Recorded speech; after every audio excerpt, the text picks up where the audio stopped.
Good morning, everyone. Yes, it's me, Nichole. I know I haven't been on the show in some time. And welcome to Relaxing Painting. This is Dyson Dungeons. Today we're going to be working on this beholder that we printed. We'll see how far we get today. We're doing this as a present for someone, for a family member, so... yeah. So this is Dyson Dungeons Relaxing Painting. You want more like Dyson Flip Onions? That was a stretch even for you. Here. How is that?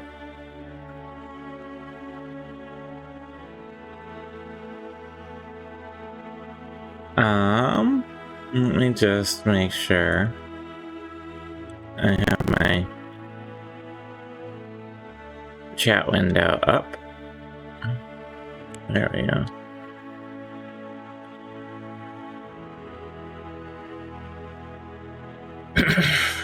I'm satisfied until the next painting stream or complete Iron Man marathon of Super Train.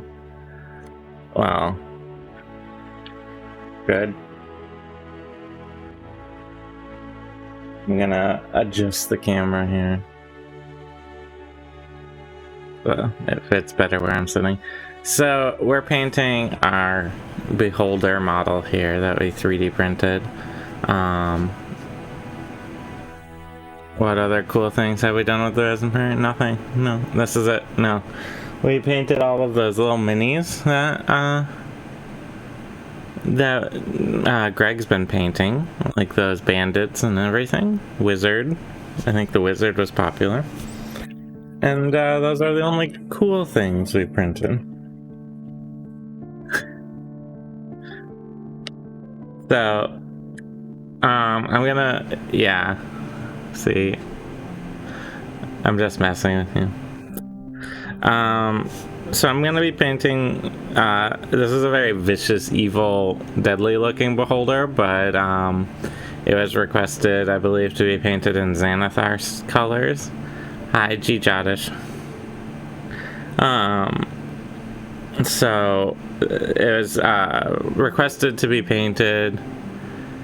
There's a couple friend-ish beholders.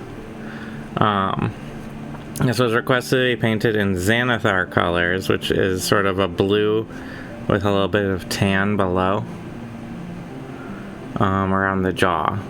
So we're gonna be just getting some base colors in first. Yes, we already flipped.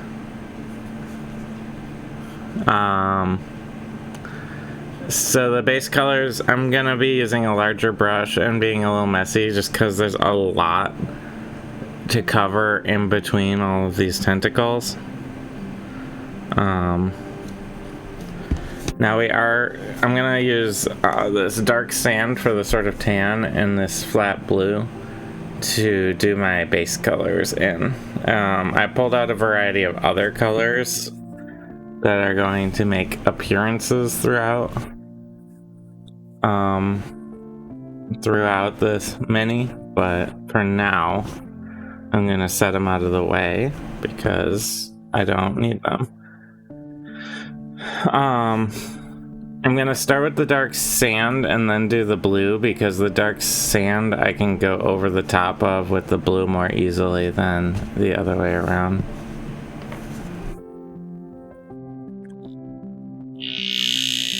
Yeah, those are coming along well.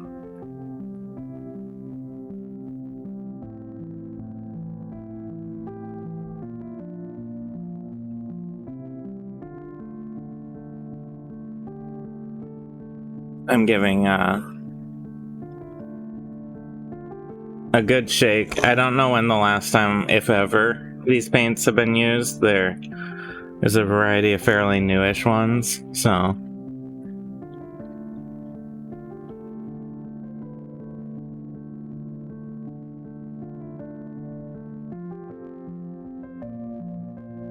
This dark sand's nice. It's sort of a yellowish beige.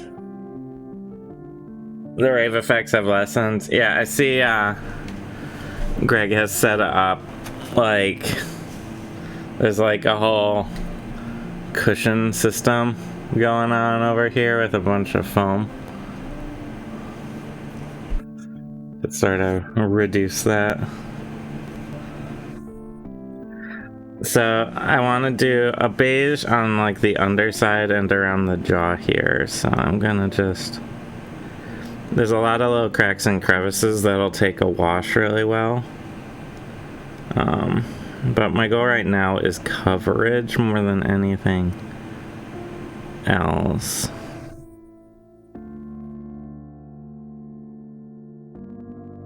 I'm gonna have the beige stop right about there and do blue on the top here.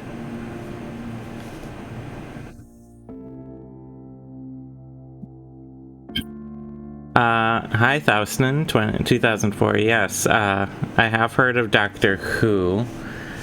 How would you create a Time Lord in D&D? Well, I think there's a variety of ways to do that.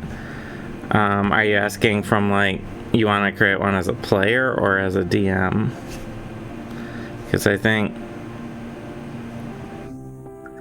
as a DM you can basically just plunk a Time Lord. I said Star Lord. You can just drop a Time Lord into D&D pretty much and just run with that. You'd have to definitely go with some special rules, I think, if you wanted to make a D&D character that's a Time Lord.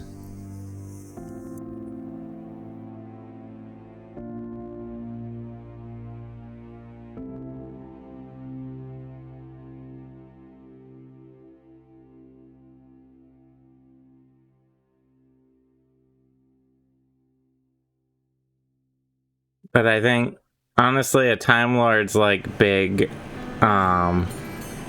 tool set isn't so much like combat capabilities, but more their intelligence and quick thinking and some of their tool set. So honestly, if you wanted to like call a D&D class a Time Lord, realistically, the most if you're going with just base game, I'd say honestly Artificer might actually be the direction you want to go.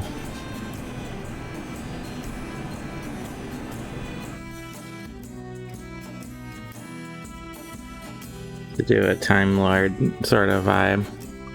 A Bardic Artificer, you know, something like that.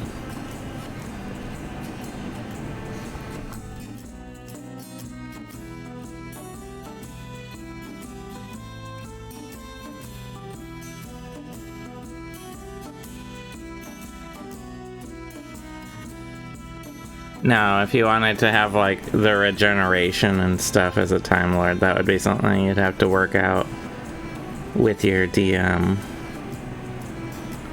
as to how that works in their setting.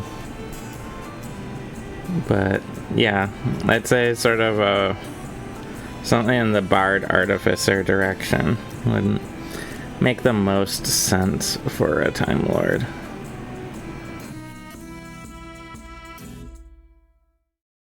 And I'm not very worried about making a little bit of a mess here because I am just trying to get coverage in the small cracks and crevices with this tan right now. That's like my only real goal. We're gonna switch to a finer brush after I get this sort of base coat plunked in here, dropped in, that I can cover up any areas that might need some detailing.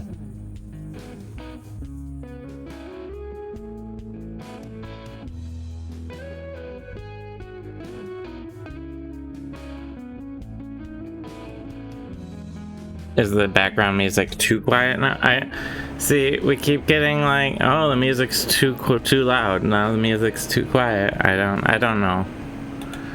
Maybe it's just a quiet part of a song. I don't know.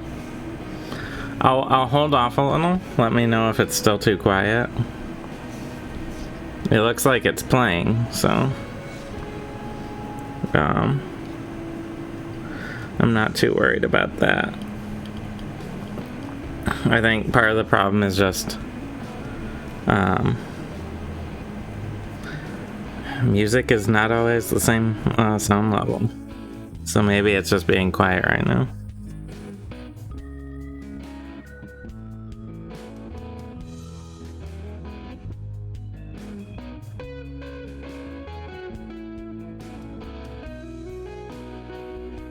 Okay, so we're getting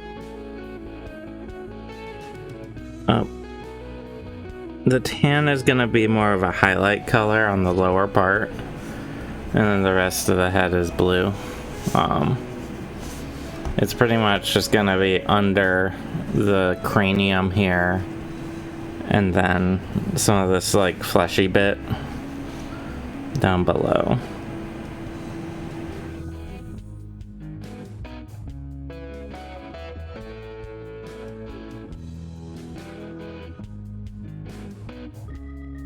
Sort of up on these mandibles.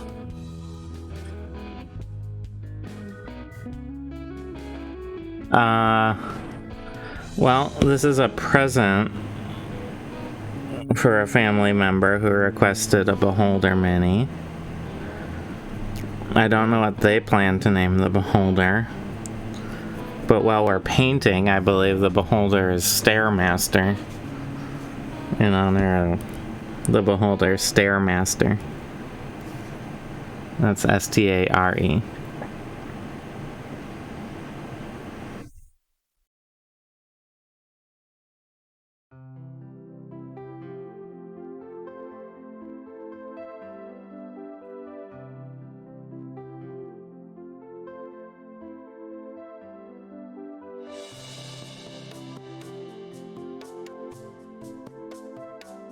Krampolder, the holiday beholder. Like Krampus.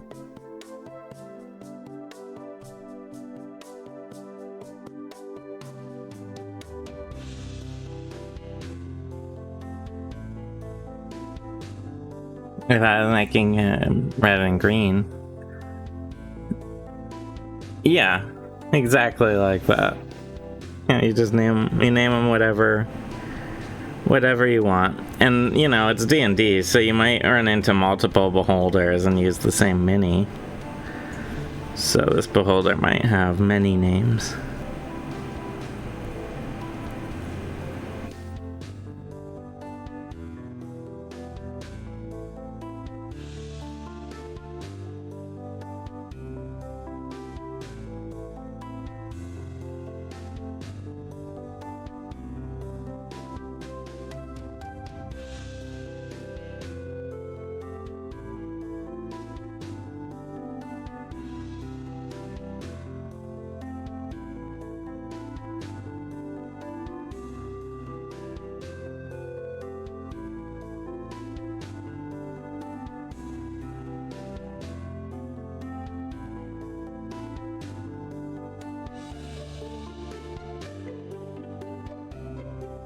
There's all sorts of these mandible bits that we're gonna put a bone color over around all the teeth and stuff, but I'm waiting until after I get all the inside of the mouth to do that, because if I get a little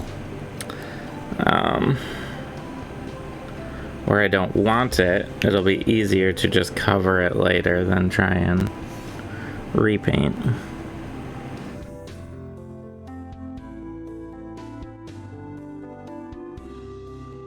Because this is a very spiky beholder. It has a lot of mandibles, horns, teeth, everything like that. So all of that will need to be painted in time.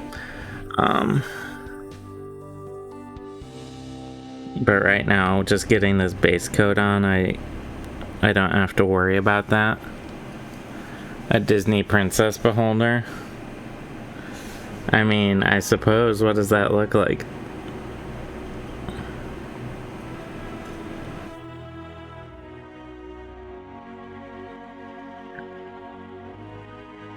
in your mind?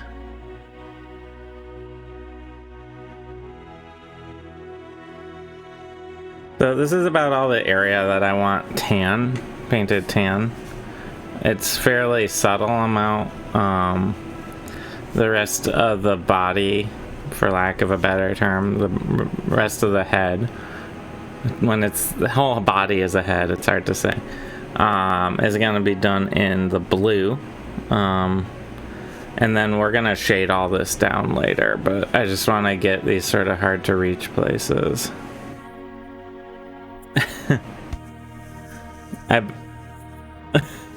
I bet there are.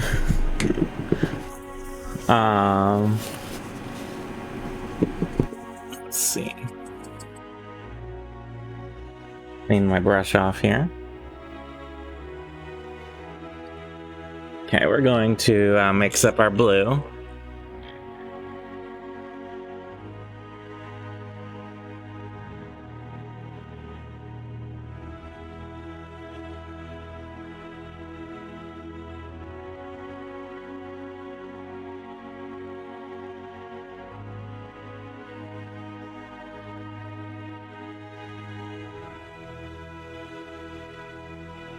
Start with that amount of blue. I didn't do a ton. I want to just see how far I can take it without putting out a huge blob.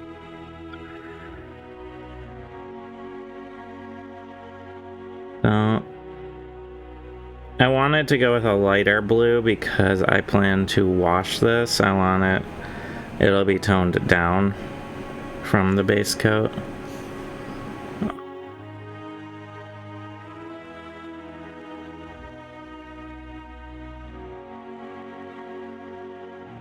That'll give you sort of an idea of the color. I guess there's an episode in the old cartoon where she turned into a snake and a bunch of children discovered something about themselves that day.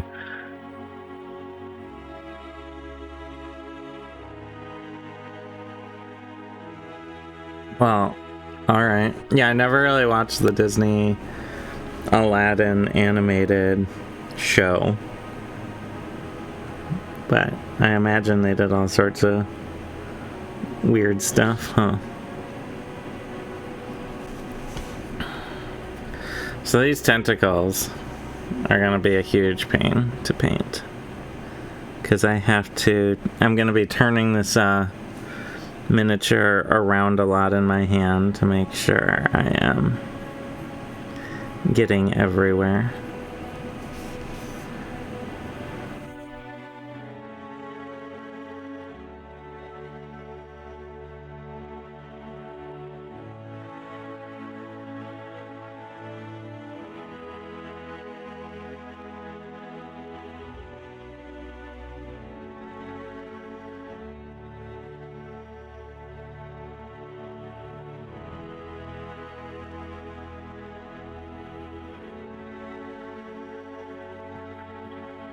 This will be the hard part, is getting up underneath the tentacles is gonna be where I really have to take my time.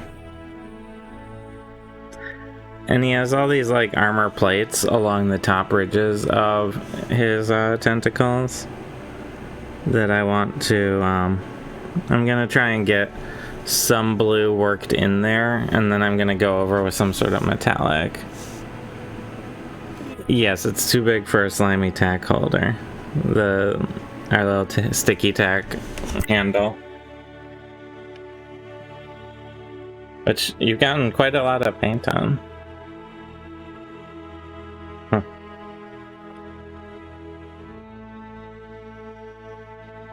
But it's pretty big and heavy. I think it's a solid resin print.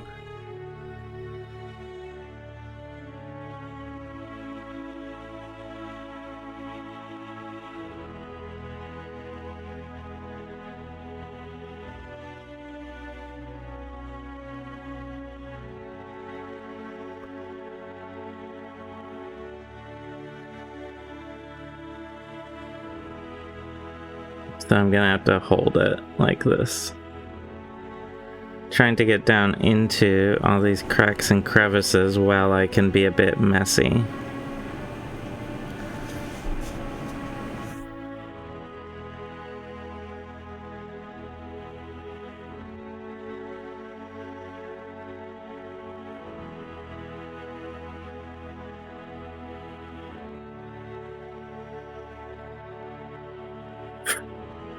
Can we get a bro holder? He uses his powers for keg stands and putting his hat on backwards.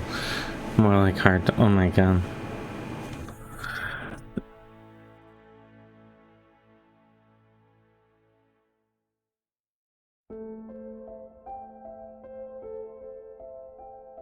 So what do the I-beams of a bro holder even do then?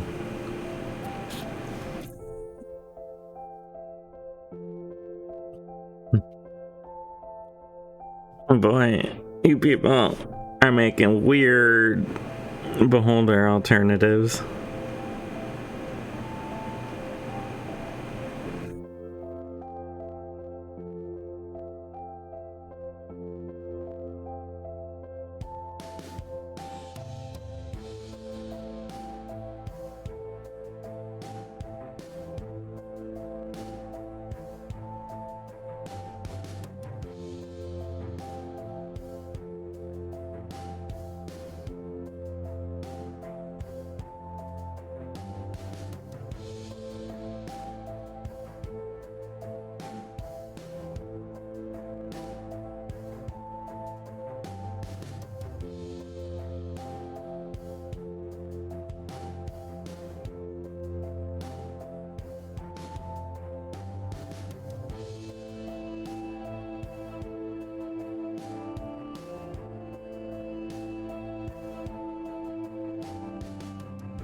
I think I'm gonna be on this blue for a little while, based on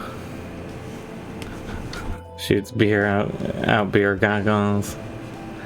You need a me holder so someone can hold me.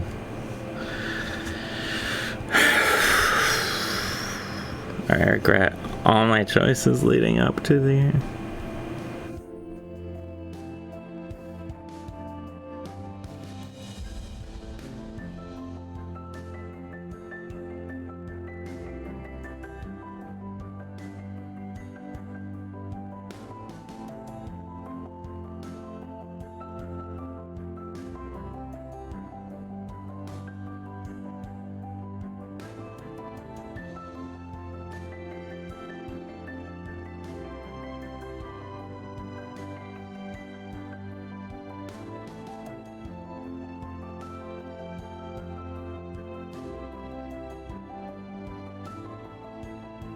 I'm glad you like my choices.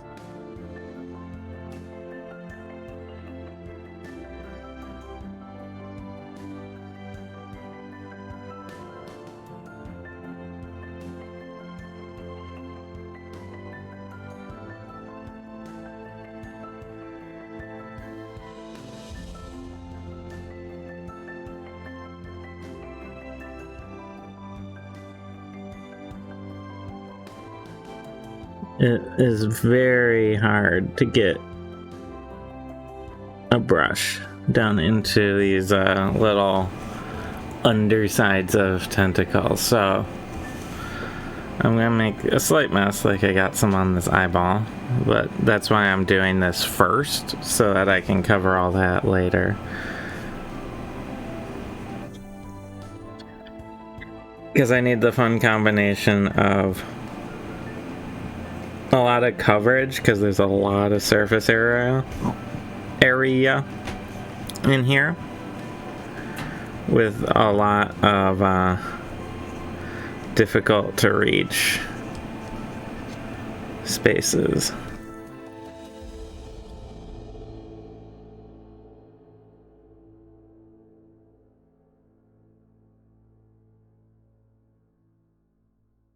I think I'm getting alright. Maybe some glitter. A pink beholder. I do have a pink here as part of this beholder.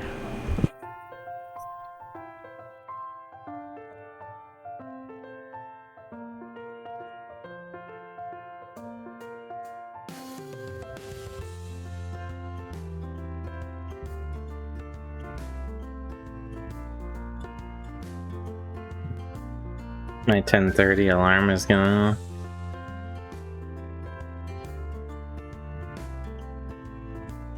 The pink is going in the mouth, yes.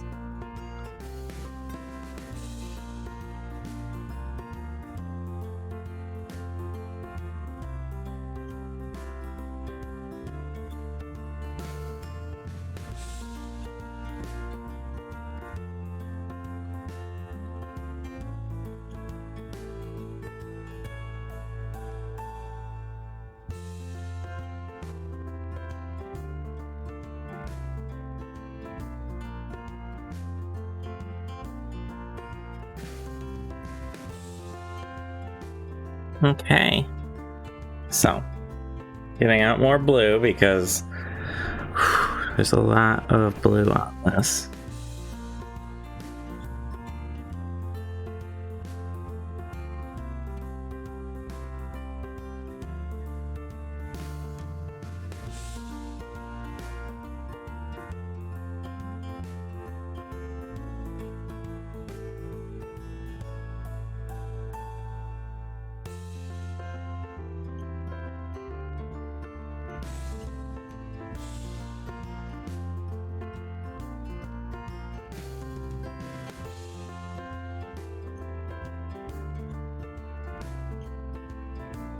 Trying to turn the model around a lot. You'll see me doing this as I try and look for places that haven't been covered, which is easy to miss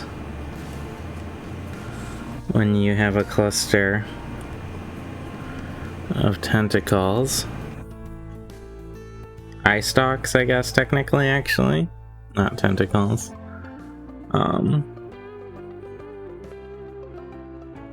You have a little cluster of eye stalks like this, and they are really grouped together here.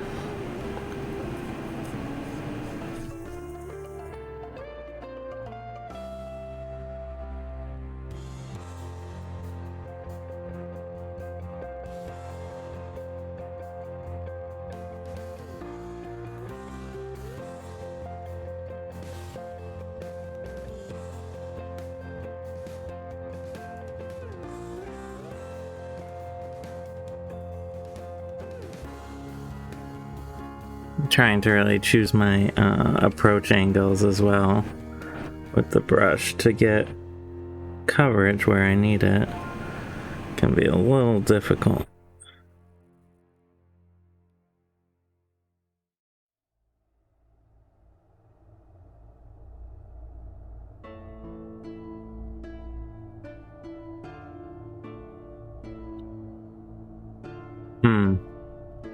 You know, I'm just realizing that Xanathar's colors are basically Sonic the Hedgehog. Now I'm not going to be able to unsee that.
I might come in with the tan and clean up a couple spots on the underside with a finer brush after it dries a little. But what's important is I'm getting all of these tiny, hard to reach places covered.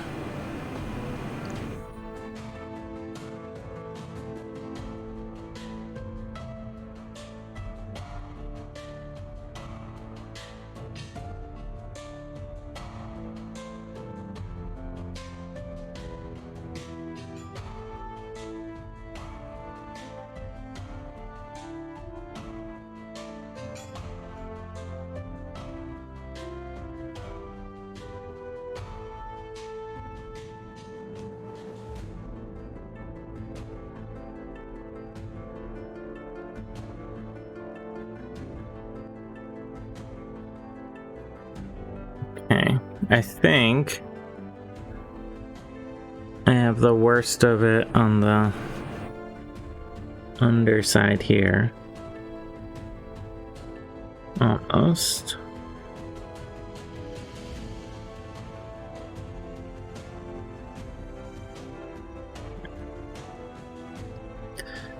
So now we're gonna move up the tentacles.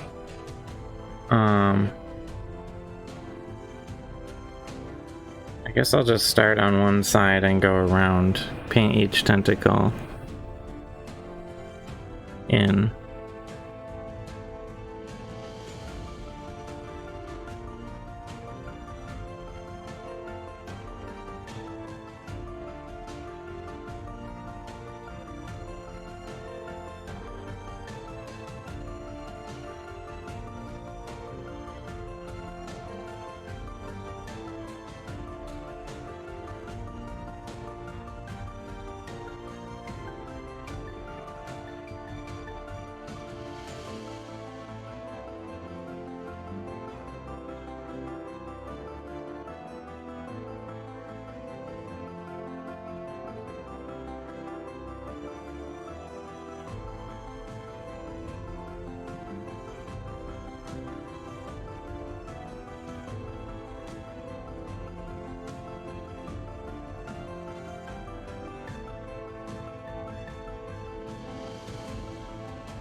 Definitely not like the fanciest, finest painting right now, just trying to get coverage.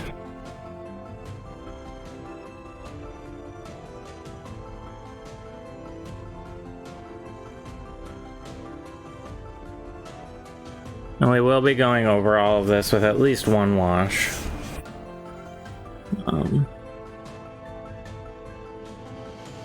Later on. This will be a little bit of a pain to get in and around.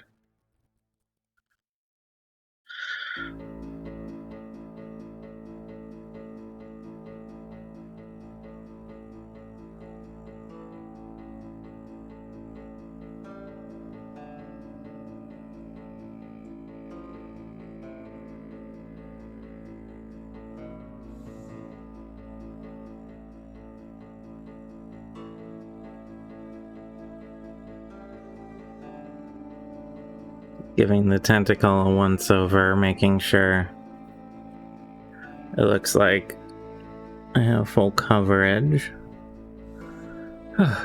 Boy.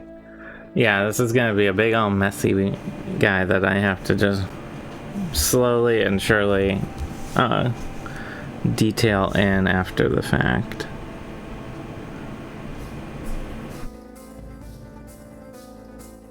Sort of going between these armor plates. Armor bone? Not quite sure. You demand more complex figures?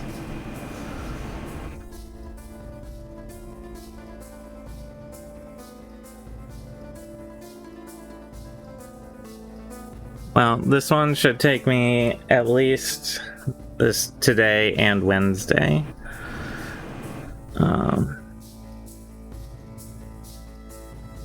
To paint, I should expect.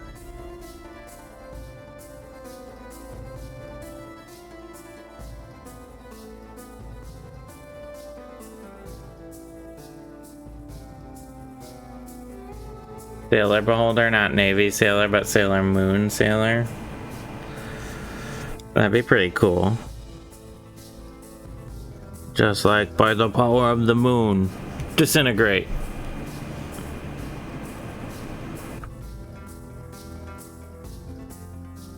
Kinda like that.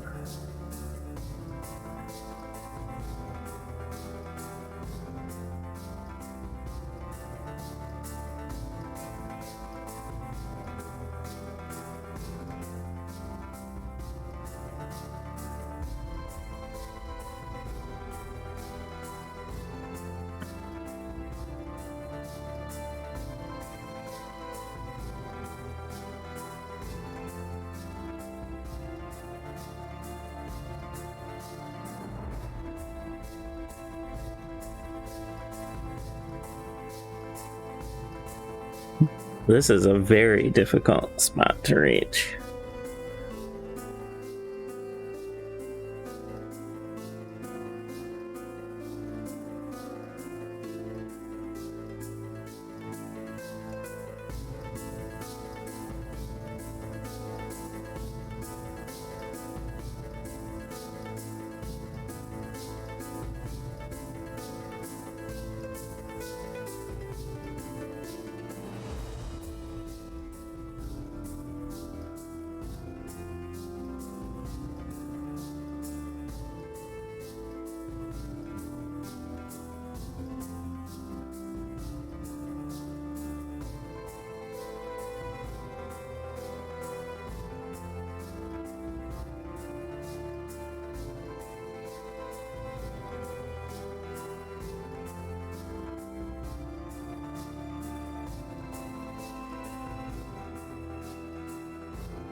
It's always funny what a mess they look like to me. Is there a lore reason it's blue? This was the color that was requested. That's the lore reason.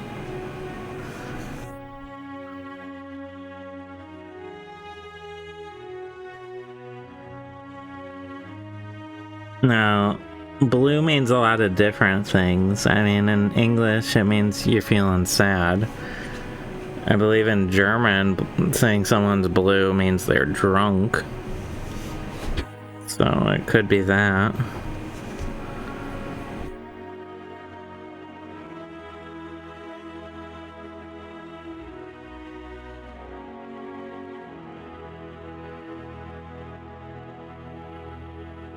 It might be a drunk beholder. We're not sure. It'd be pretty cool. I don't know what a drunk beholder would be like. Yeah, blau.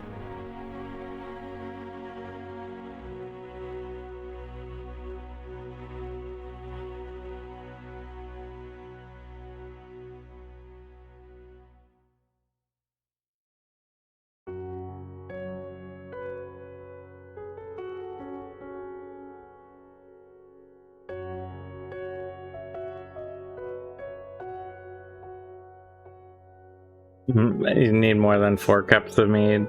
Probably. Although, like, they're just ahead, so they don't have... I don't know, their metabolism might be very weird. They are an aberration. I'm gonna take a second and clean my brush off. There's only one head on a beholder. Are you thinking of a Hydra?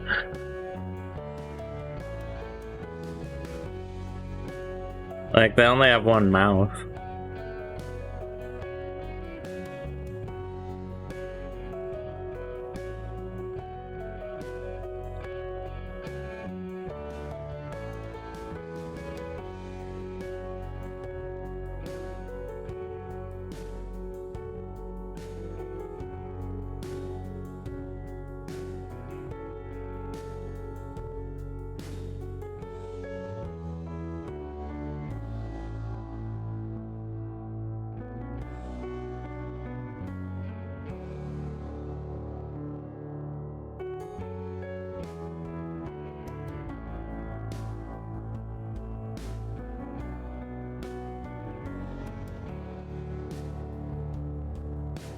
Wonder if I can just convince one that it's strong to a major illusion to give it double vision. Oh, wouldn't that be one?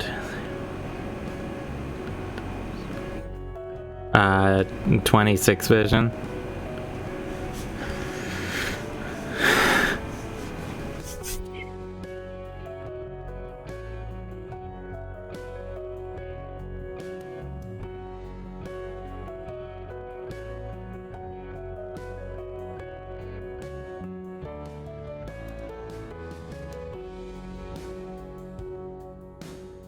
I think the major problem with trying to illusion a beholder in general is that most of the time they have like an anti-magic cone coming out of one of their eyes that just cancels all magical effects.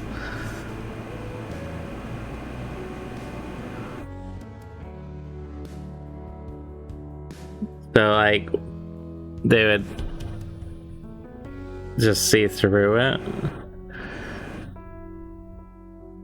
That's the trick, it's drunk. Wait, so why are you trying to trick it if it's actually drunk already?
Three tentacles are painted in now.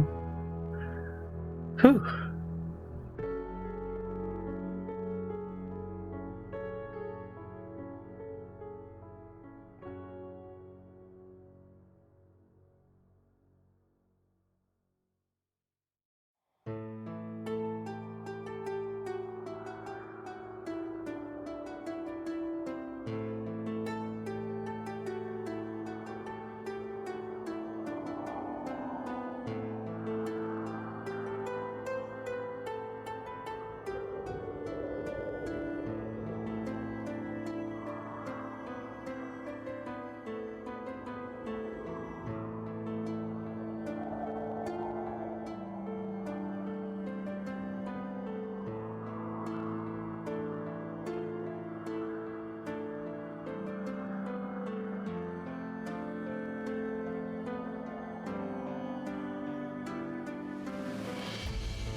And I'm gonna need to wait for all this paint to dry properly because I think I'm gonna want to do a bit of a wash on these tentacles before I get all the detailing in.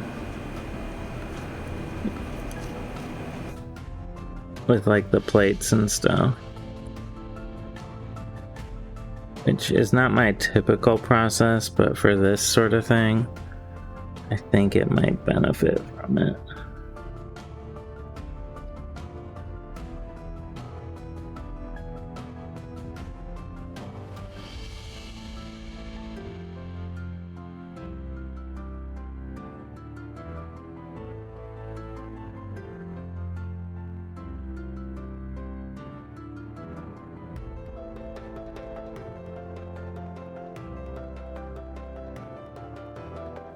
And it's all spotchy on the top because I'm not intentionally painting some of the armor plating.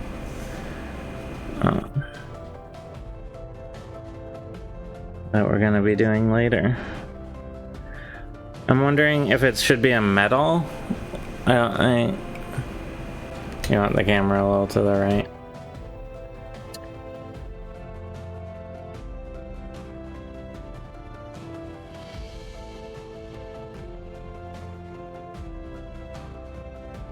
Swirling this around in your hand for a little while.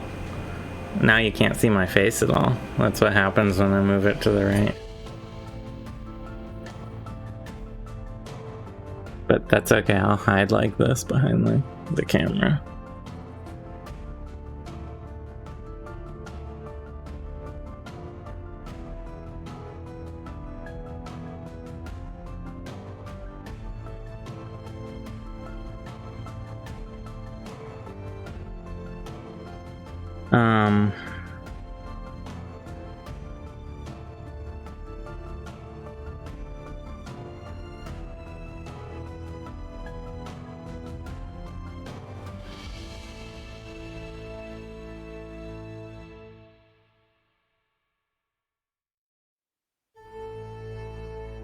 Working on the center eye stalk now.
It's always a surprise to see miss spots when you rotate things. Yeah, I know.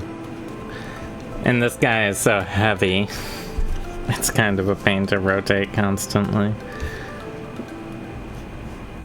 And with this many little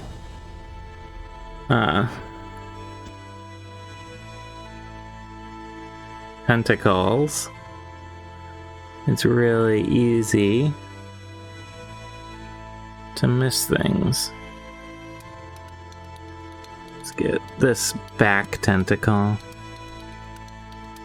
It's mostly painted, but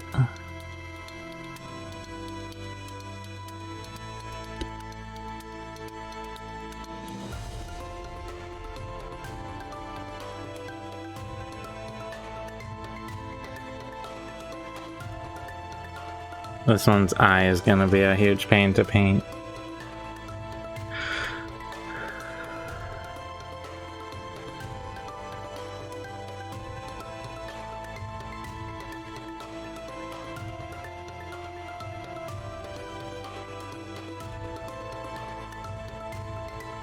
Tentacle, it's sort of tucked in back, eye stalk.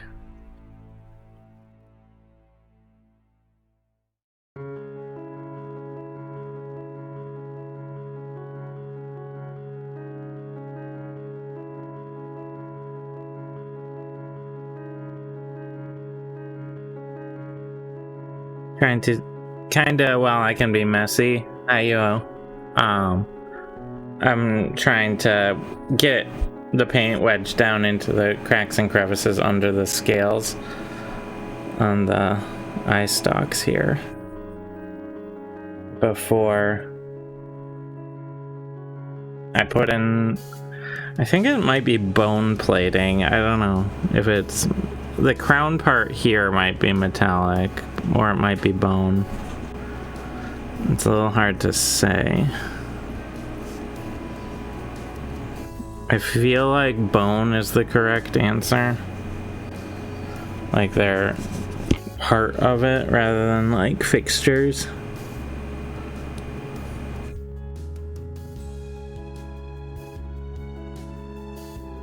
I don't think it would be pearlescent. I feel like that would be too shiny. I think this is more like a matte bone kind of look.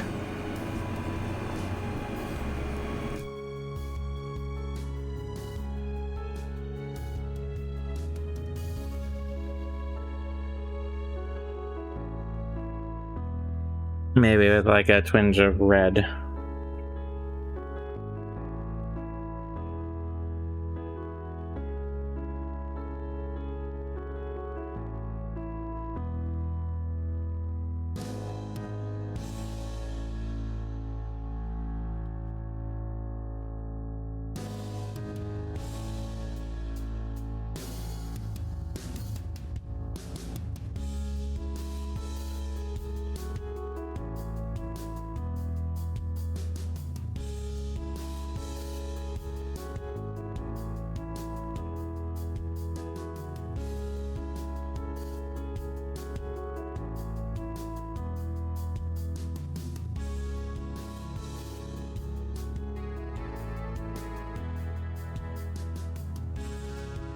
Well, our tentacles are coming along, even if they're a giant mass. Yeah, like chitin scales and bony plates. That's sort of the vibe I'm getting as I go along it.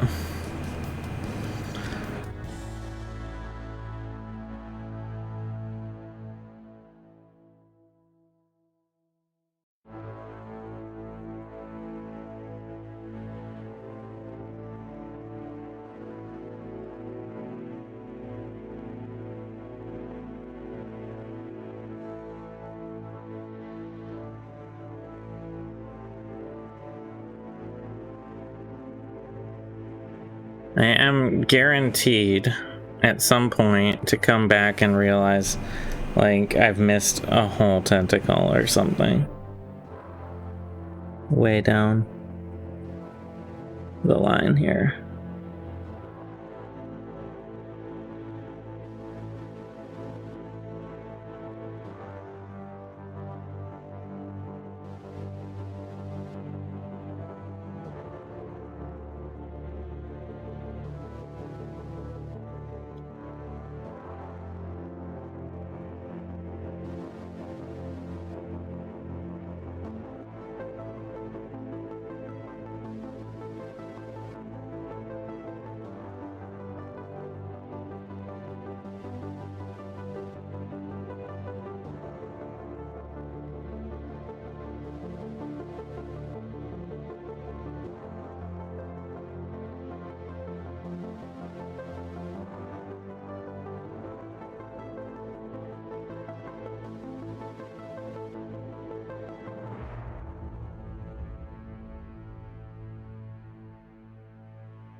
Almost done with the tentacles.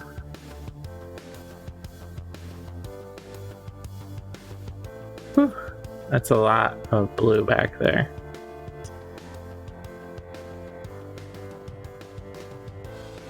I'm on the second to last eye stalk.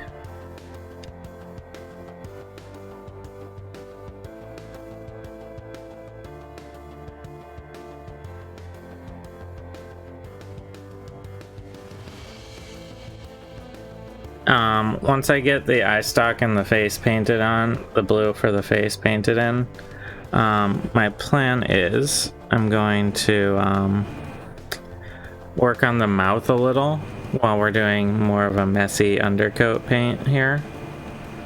And then take my break to let this dry a little. And then I'll have a much better surface to work on. And I'm probably gonna do some washing on the tentacles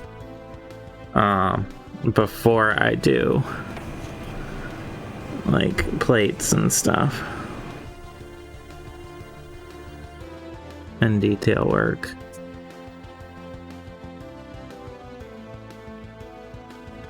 Getting down and in to some of these is a real puzzle.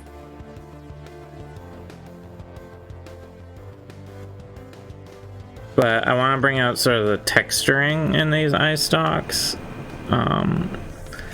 before I go too far with the detail work.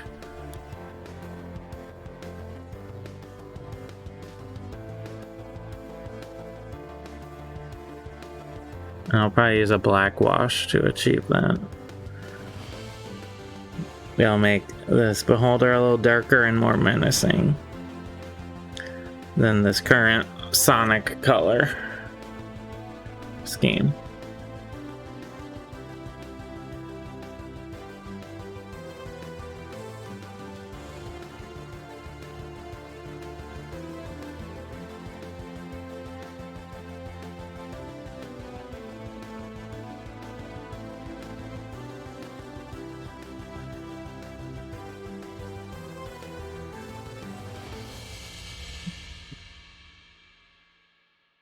I'm trying to use up what paint is in here. I don't want to pour out more paint if I can avoid it. I'm also going to touch up the tan in a couple spots after I let the blue dry a little.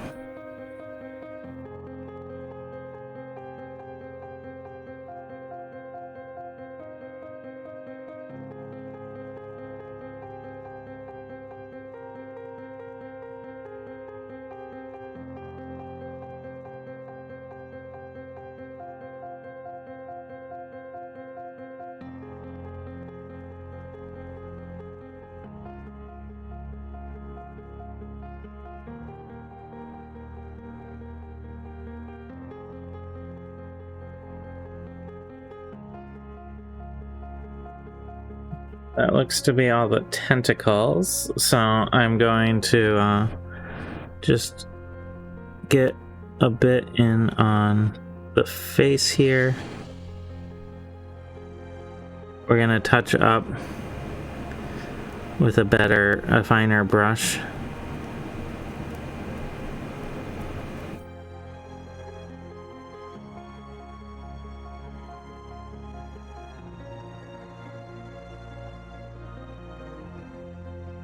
And we'll worry about the teeth after we wash this blue.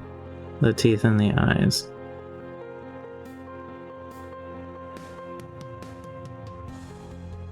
Right now it's just about coverage.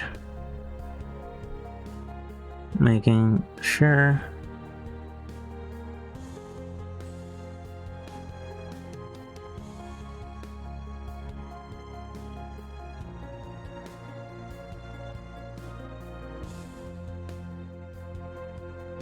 Okay, so looks a bit a mess, but that's okay because that's what detail parts are for. Before I take a break, there's one more area.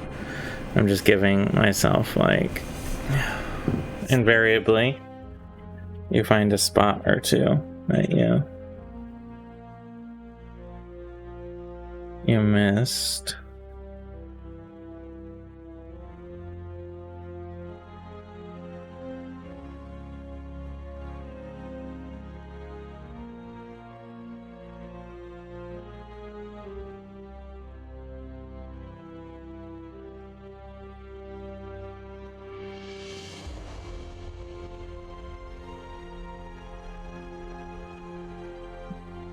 So, I'm gonna get some pink in the mouth, and then we're gonna wash this blue when we get back from break to give it some texture before we start doing all the finer detail work over the top of these base colors in order to make it look not like a giant mess.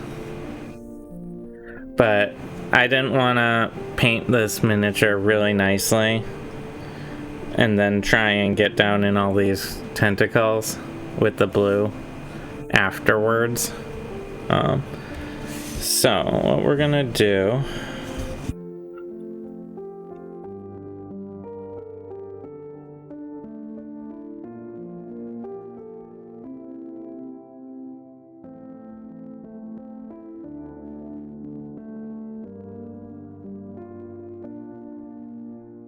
I think this is the color I want to use. So I'm going to take this pink, and that's going to be sort of the fleshy bits inside its mouth. It will be toned down afterwards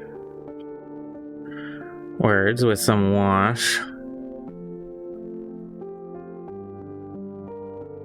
So this is just our base coat. But I want to get down in here before we go too far.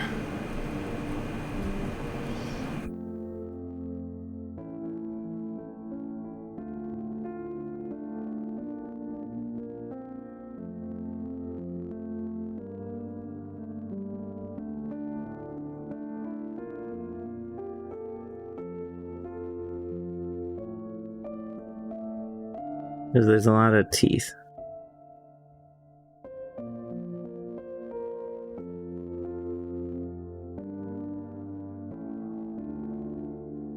And I'm seeing some touching up I'll need to do with the tan when we get back. For sure.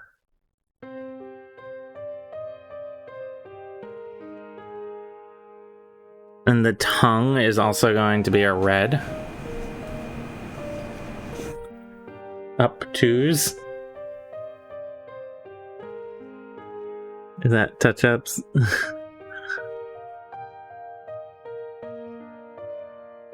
So, this pink will get, I'm going to use a lot of black wash to make it a lot darker. But this will serve as sort of our base coat for the inside of our beholder here.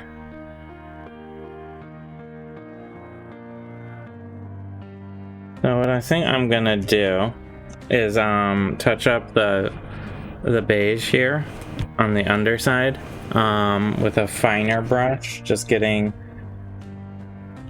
a couple spots here and there, and then I'm gonna leave it to dry and take a break a little early, but I want all of the mini to dry before I start toning it in and washing a little bit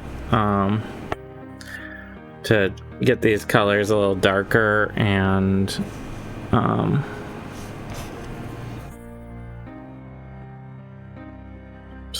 grab the wrong color.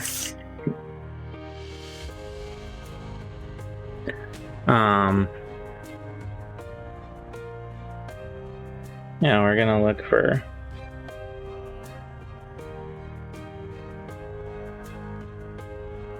I'd like to get this miniature the base colors here that I'm doing washed in and colored nicely before I go about doing all the detail work.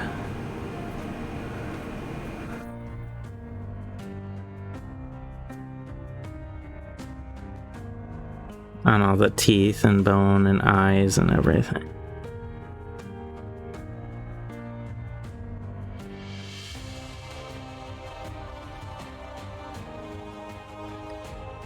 No.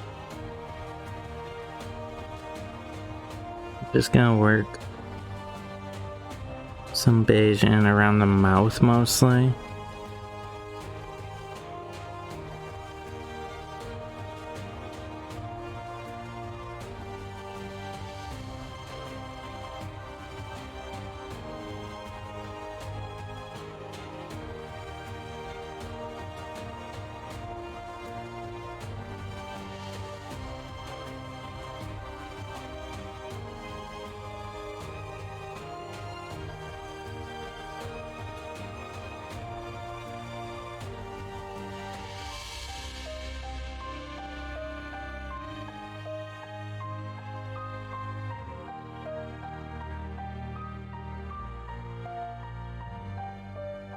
I'm gonna get a little of this blue that's down here.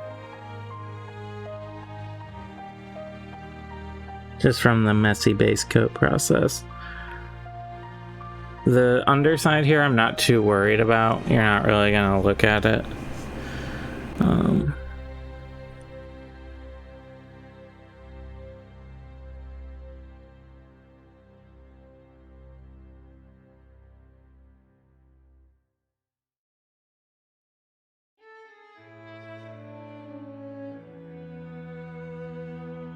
Okay.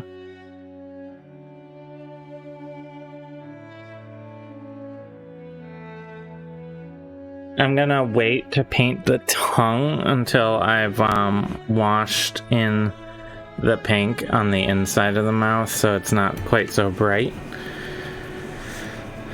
I'm just gonna give the mini a bit of a once over with this base coat. I got a little. I have any.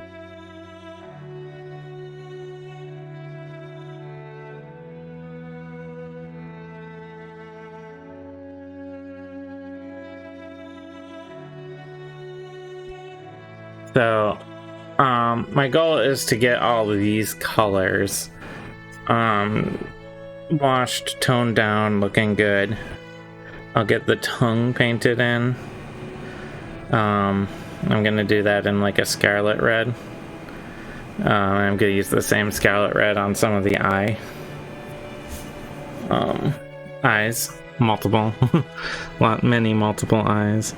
Almost all of these plates and stuff, I'll probably start by using this bone white and get sort of a bone chitin plating effect. Yeah. So I'm gonna take an early break so I can let this dry a little. Thanks for sticking around so far. Hopefully by the end of today we'll have all the base coating in so we can start on the detailing. But I'll be back in a little bit to start washing some of this blue and beige. So thanks for watching so far. Be back in a minute.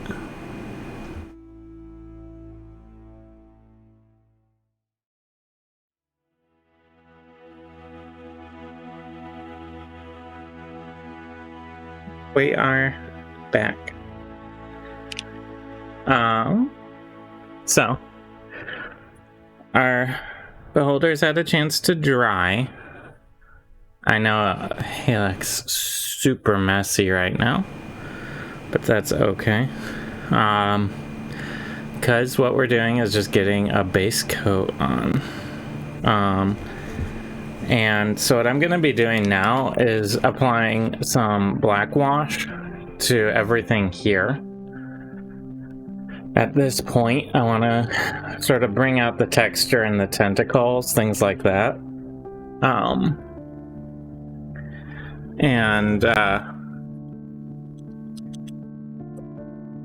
We're doing a little mixing. Ooh, that's a good effect.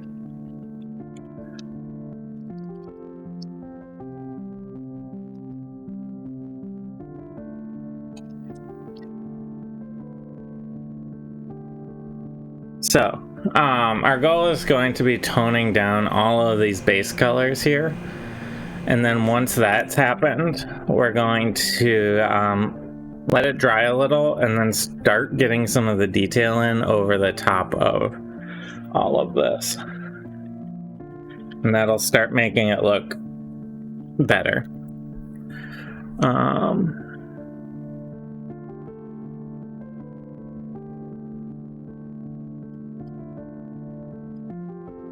Gonna take a second and clean this brush off.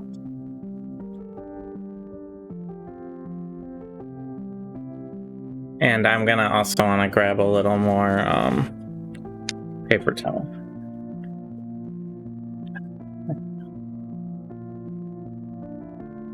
Because I'm going to want to, I'm sure, dab off a little of this wash periodically. off of the brush.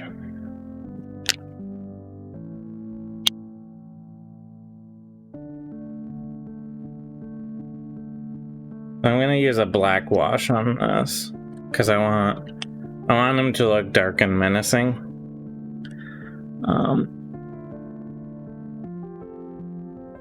And this brush absorbs a good amount of wash.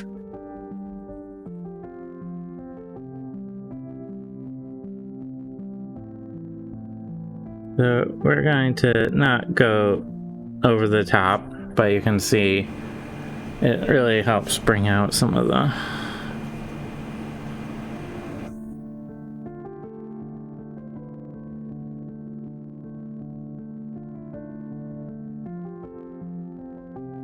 darker spots. And I wanted to let this dry a little so that I didn't get any like running.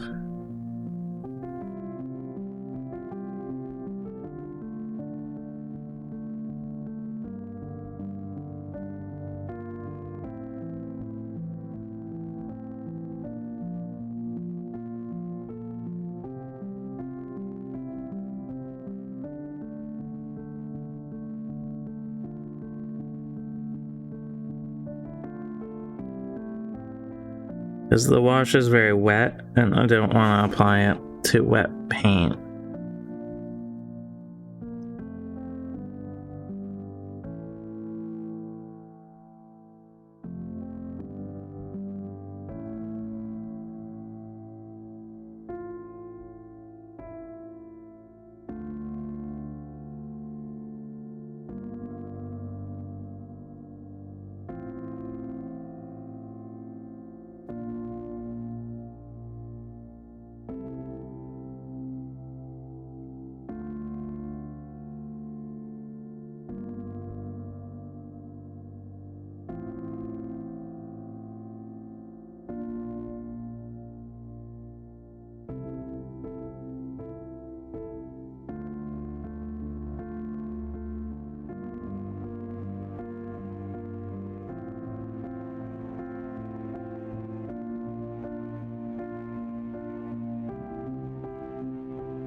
You can see how much darker and more menacing it makes this beholder look. And I can always bring this back up a little if I want it a little lighter. It's not particularly hard to do.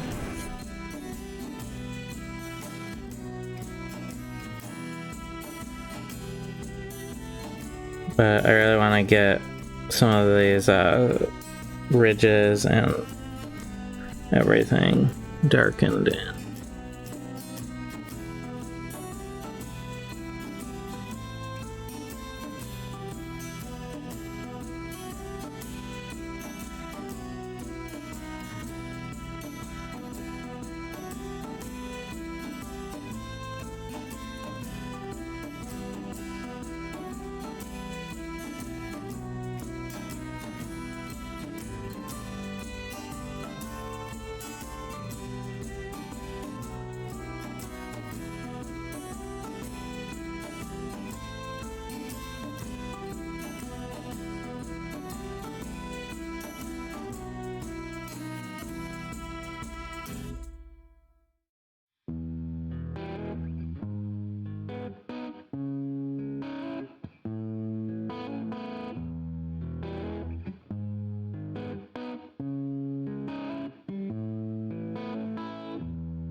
This will serve as a better, more dark, menacing base than the lighter blue for my beholder here.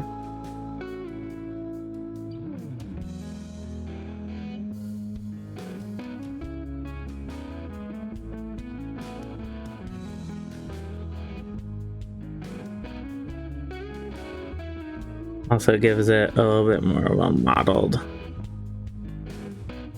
flesh-like appearance.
We might do a little highlight blue at the end to brighten up a couple of the high points, but this will give us a nice toned in fleshy base to work off of.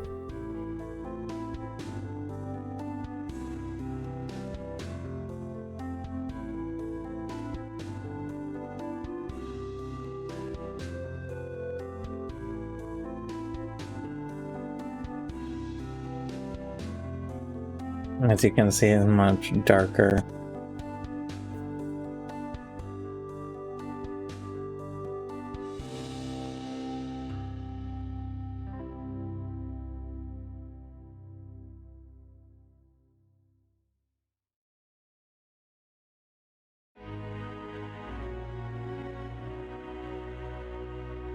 Oh, hi. Thank you for the raid. Well, welcome everyone. We're base coating a beholder right now, and it's looking very messy because of that, because I haven't done any of the detail work yet. But wow, yeah, thank you for the raid. This is Dyson Dungeons. We paint miniatures, obviously. Please feel free to follow if you're enjoying.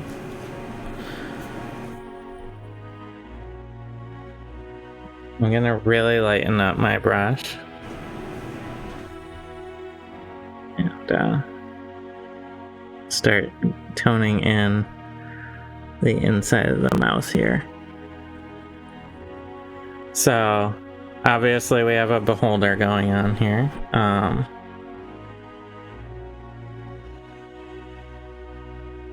Just getting, yeah.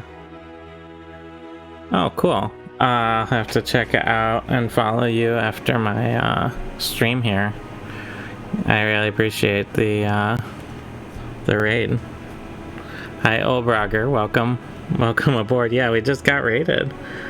You arrived at just the right time.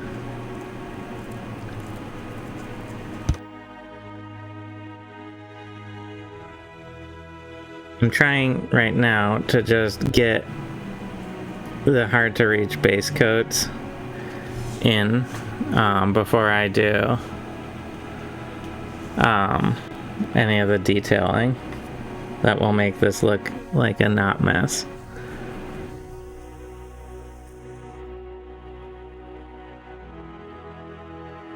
Yeah, go check out Mike Moan's stream, and everyone who's watching who didn't come from the raid already. I really appreciate it. Yeah. So we're in very early stages right now on our beholder mini here.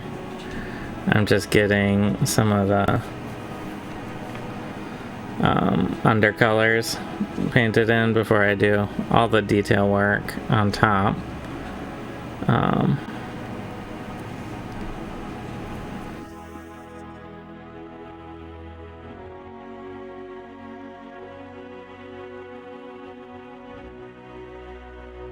Well, thank you, old Brogger.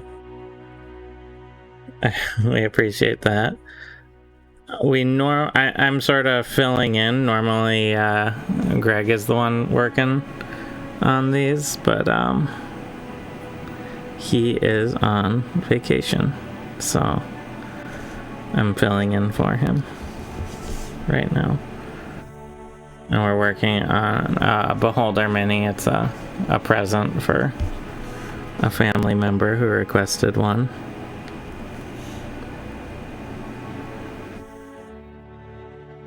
So I mostly just want to get... I think we'll be able to start laying in some of the details to make this not look like a giant mess. Not too long here.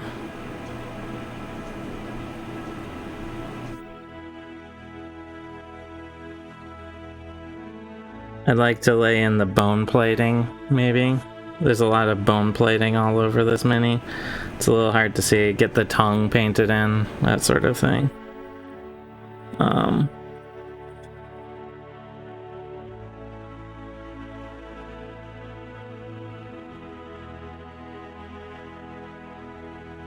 But I really want to get all of the stuff painted in, because it will be a huge pain to do later on. Oh wow, thank you for all the new follows, everyone. I really appreciate that. I just looked over at my other screen there.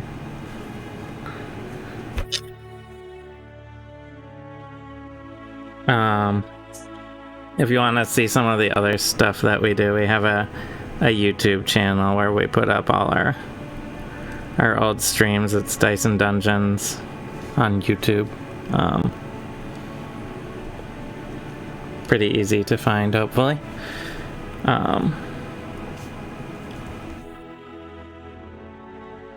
We have a big back catalog It's sort of, I feel like good to put on background noise, that sort of thing, while you're working.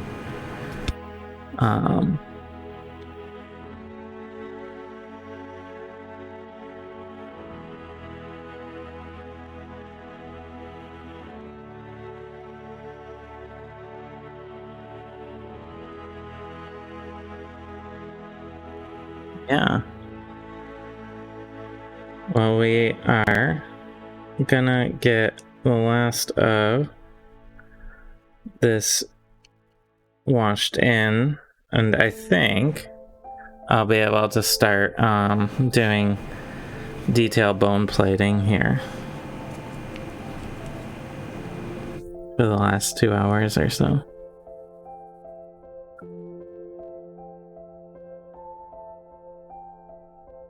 Although I might tackle the tongue. I don't know. So I also have all the teeth to do. There's about a bajillion teeth. I can highly recommend all of you in chat follow their campaign on YouTube. Yes, we do a D&D campaign. Thank you for mentioning that. I'm in it. Greg's in it. My wife is the DM. We're on episode 70 something right now, so there is a lot to catch up on, but we have it sort of divided up into arcs with like story arcs with some synopses on we have a website, dysondungeons.com, and we have synopses of the various arcs. So if you want to like start watching but don't want to watch through 70 hours or 70 multiple hour episodes, you can check it out on the website and sort of catch up more easily there.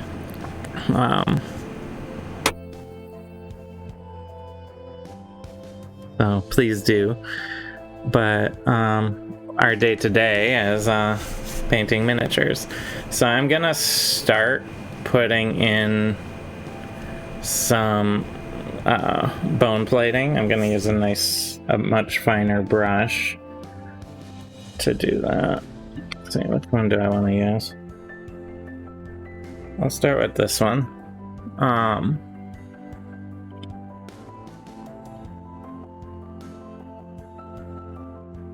gonna use this bone white for the base coat of my bone plates. Do a little mixing quick.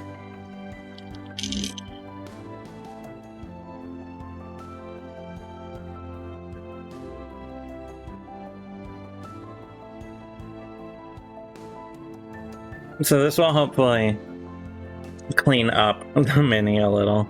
I always hate when it's pre-detail and it looks really gross. So I'm eager to sort of get past that.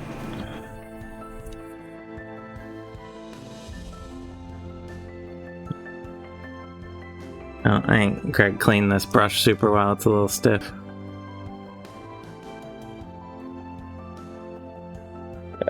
Wetter.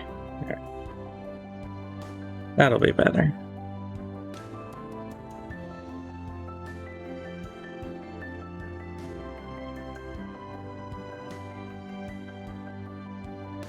We'll start with this big head plate. Why not?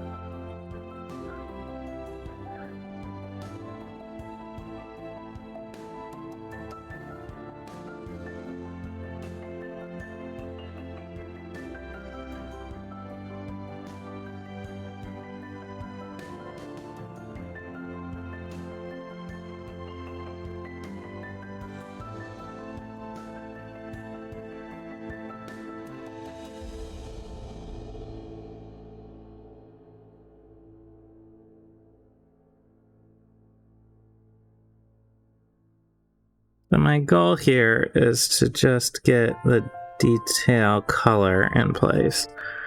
We'll probably do some shading on it and coloring later on, but I want to get it looking right. Yeah, welcome back. Who We did get a raid. It's pretty exciting, actually. We have 5 followers already from that. That's pretty amazing.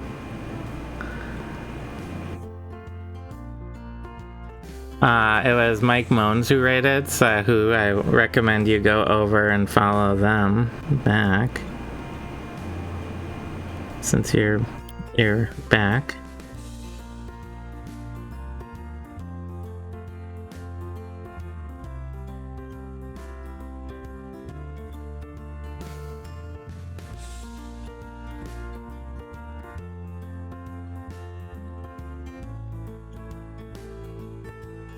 Should probably stop saying weird stuff about beholders then. No, I think you're fine. You can keep being weird about beholders.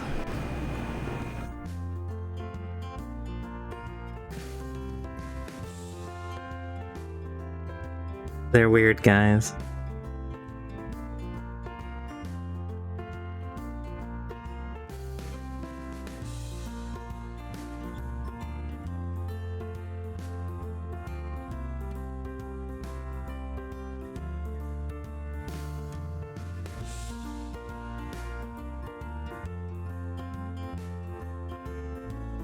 Yeah, painting in these bone plates helps. Oops. Unless you get it right on your finger. It's typical.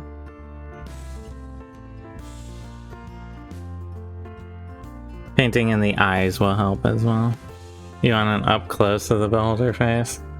It's still a very big mess because I just have some of the base colors painted in. I haven't done the eye or anything yet.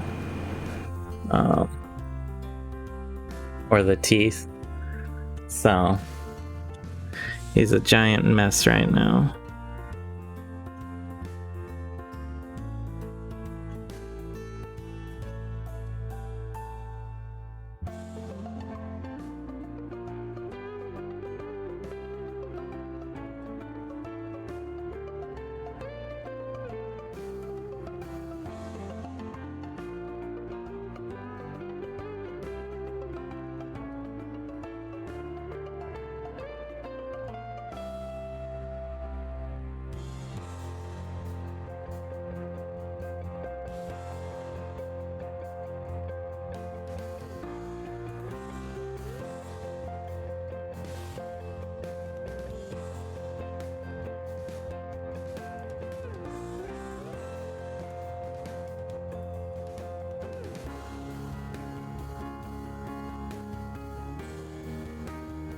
But as I get the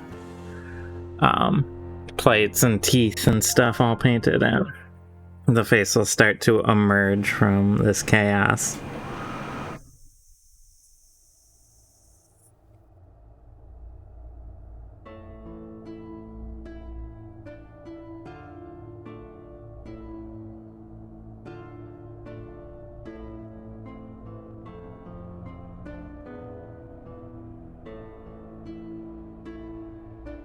There'll invariably be some touching up that occurs, I'm sure.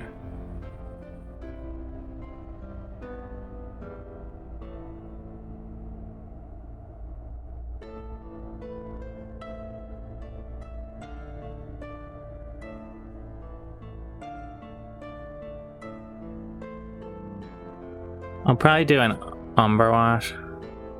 Can't believe we're putting so much effort into making a beholder and we're not even going to fight in the campaign. Well, I know. This beholder isn't sticking with us, though. This beholder is going away.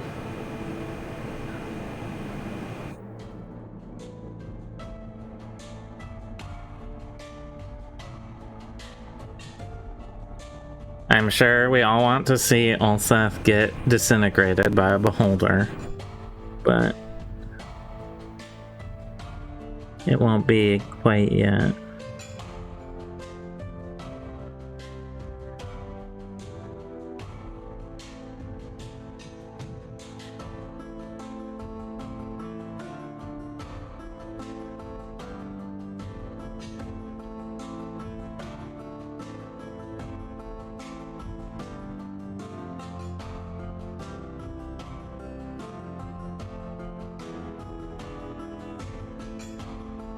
I'm cleaning up the teeth almost entirely because I think they look awful right now.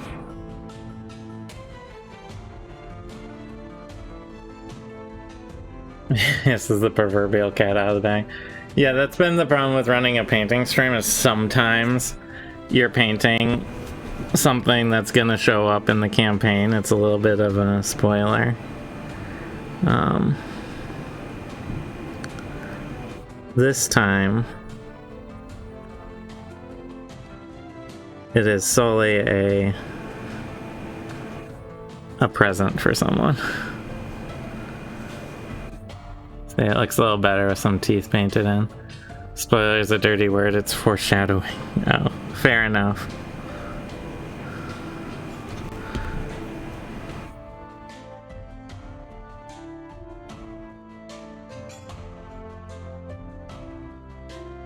Just foreshadowing a beholder.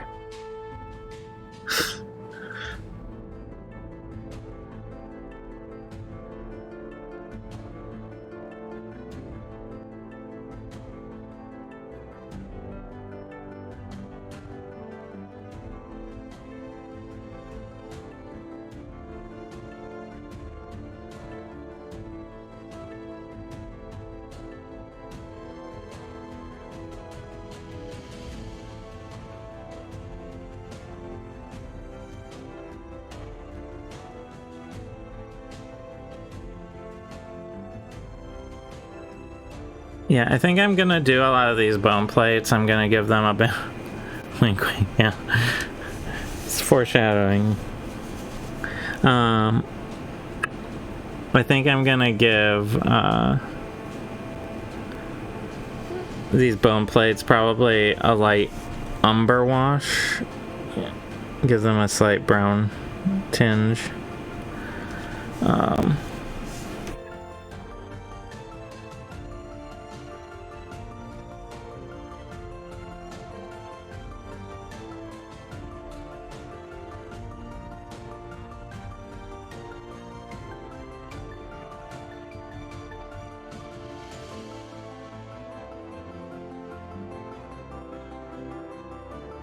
This was one of the very first models we actually printed on our new resin printer. It was quite the test with all these tentacles.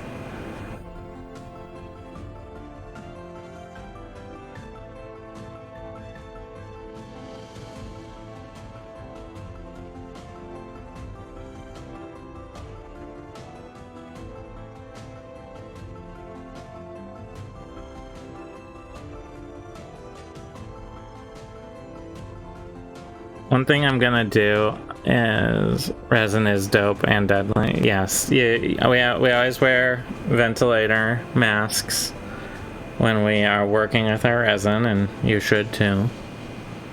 I'm gonna work some red in to the skin, fleshy bits around the mouth, I think, later on here. Just when I do the tongue, I'm gonna do that in sort of a scarlet red. And I'll probably also work in some fleshy bits then. Some red into the beige.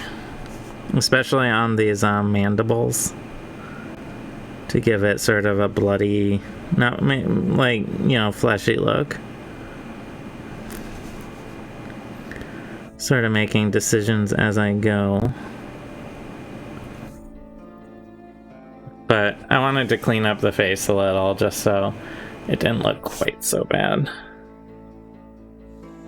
It always sort of bothers me to look at when I have just base coat and nothing else.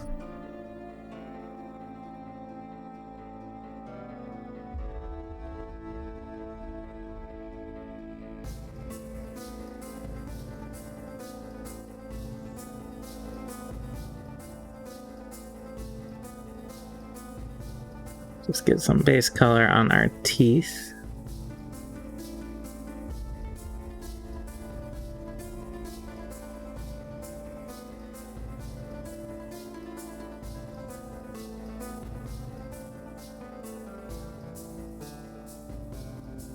I'm sure I'll have to touch these up later down the line. But you know, you can start to see the shape of it a bit more. And we'll do the white bone on these little spiky bits down here.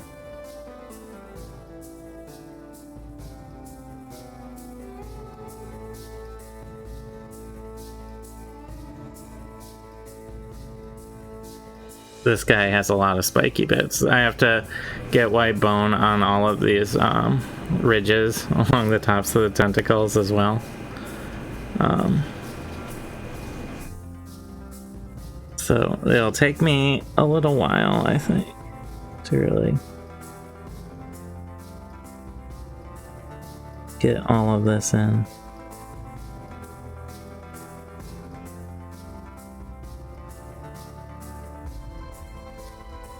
And getting the backside's always a little difficult because you have to reach in and you can't see quite what you're doing as well.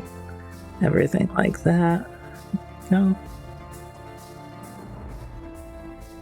But we're starting to see the shape of our beholder a little better. And I'm definitely gonna red in the mandibles. All around the mouth here. I think that'll make it look good.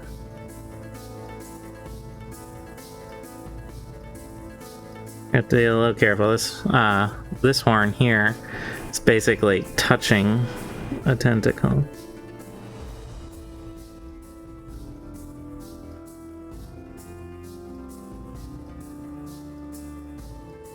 I don't know if it's a horn or a spike or what, but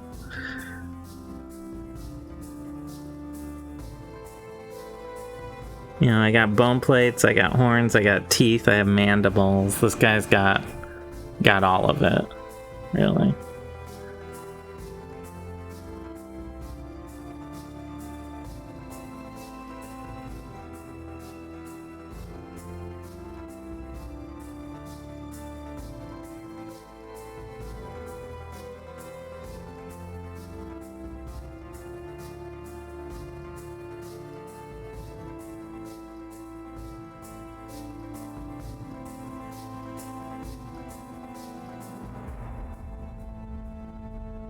Now the eyes, I know I have to do all the plates along the top, so I'm gonna start on that until I run out of my bone white that I poured out. But once I do that, I'm gonna do the eyes in a yellow, a nice bright yellow like this. It's a little hard to see against the cardboard even. And then the iris I'm gonna do in the same red as the tongue, the scarlet red. And then black for the pupil.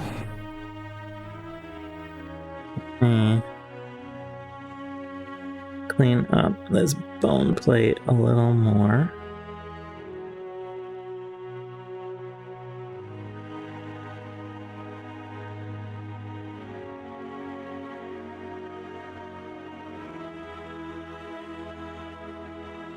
Now that it's drying a little, I can go see the edges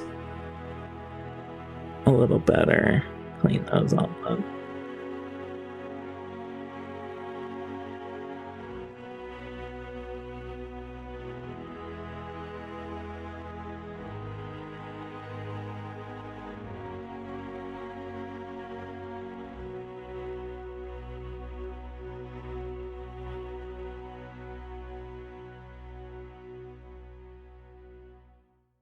Because it's a little hard to see the central eye right now, but we'll get that painted in. But first, we're gonna start on some of these head plates while I have the bone white out.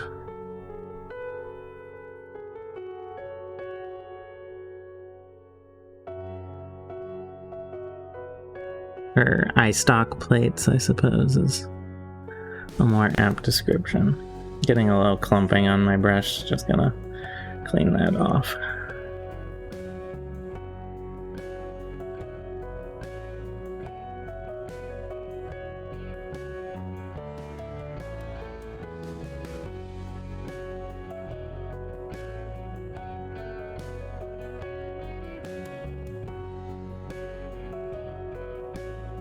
I probably shouldn't make jokes about your models foreshadowing the campaign. I expect to come back to a roving gang of tabaxi poachers. I don't know. Have we painted a lot of tabaxi here? I don't remember painting all that many tabaxi.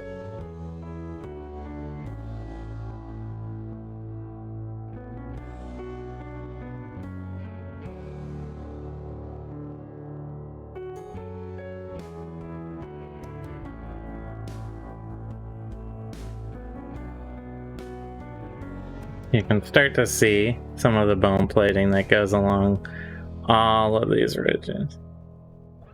Oh, they poach tabaxi. You need more situations where your character is kidnapped. Well, yes, in the home games you did get kidnapped quite a bit.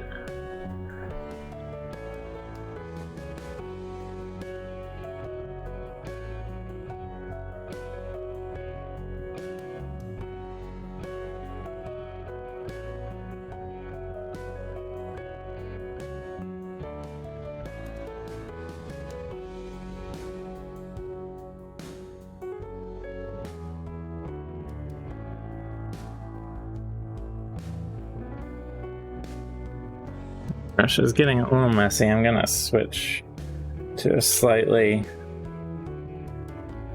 finer brush if I can locate it. There you are. Over there.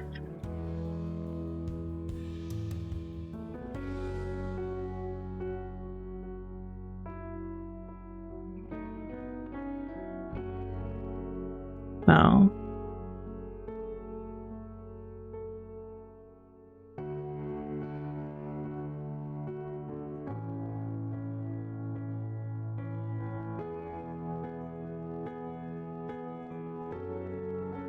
there's some delicate work here. No, I'm not too worried. I'm at a stage where I can do a lot of touch-up still. But I don't need, if I don't need to make a mistake, I don't want to. Basically.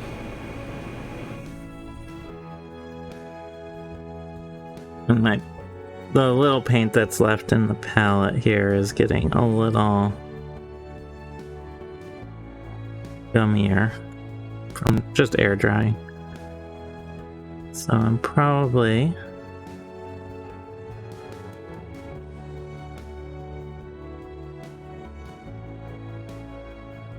going to switch in a little bit here.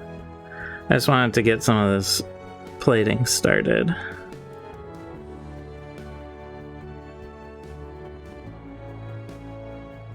Gives you sort of an idea of what we're looking at.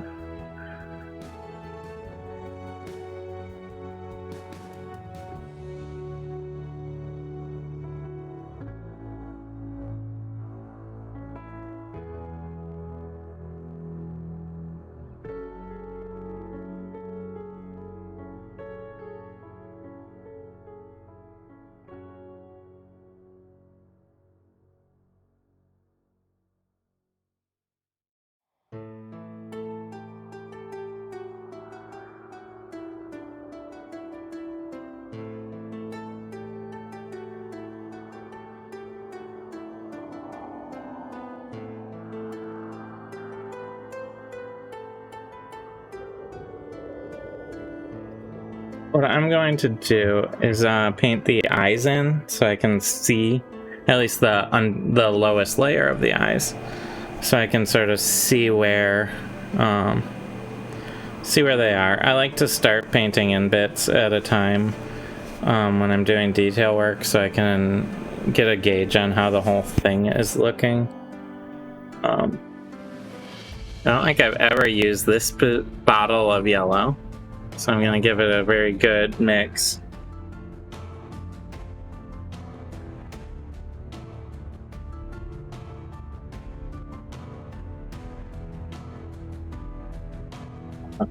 This brushing. Oops. Dropped my bottle. Luckily it's closed.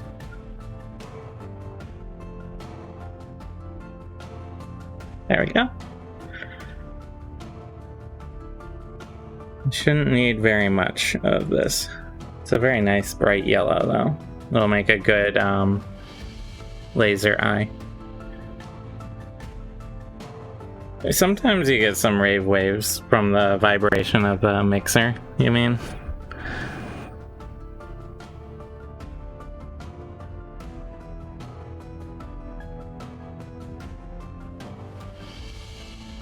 So I'm gonna try and just delicately get the base yellow in on each of these eyes.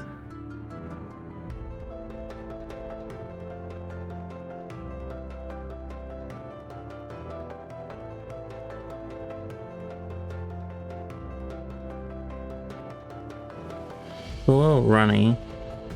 Something for me to be aware of. Unlike most yellows, it's on the translucent side. So I might need to work a little extra in after it dries in some spots.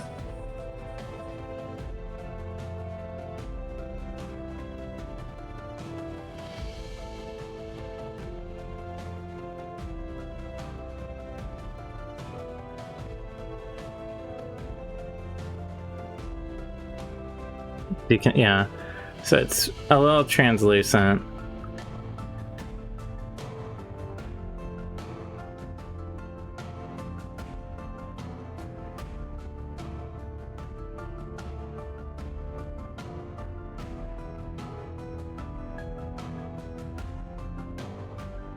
But that's okay.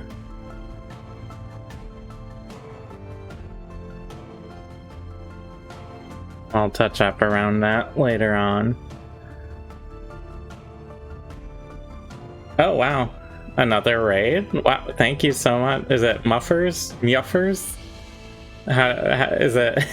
Is the J silent?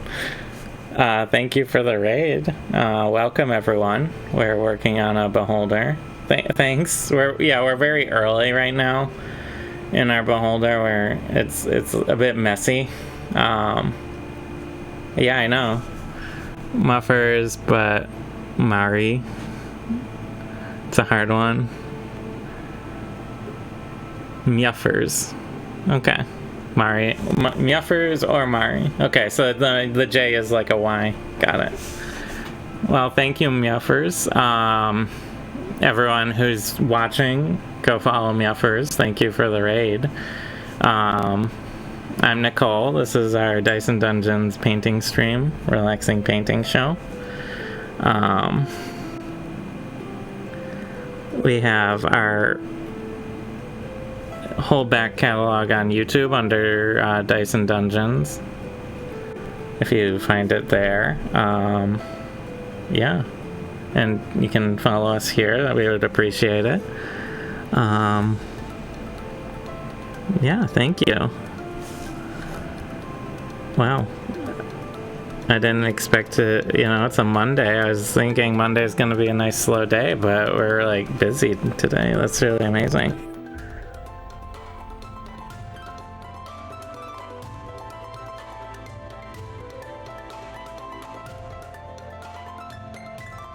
I'm getting the base layer, the base yellow in on our beholder eyes. There's a lot of eyes to go through, as you can see on the end of each of these eye stalks. I'm going with a yellow to make it look very animalistic and menacing. And then we're gonna have a red iris. Yes, there's lots of eyes of the beholder. Thank you. Who?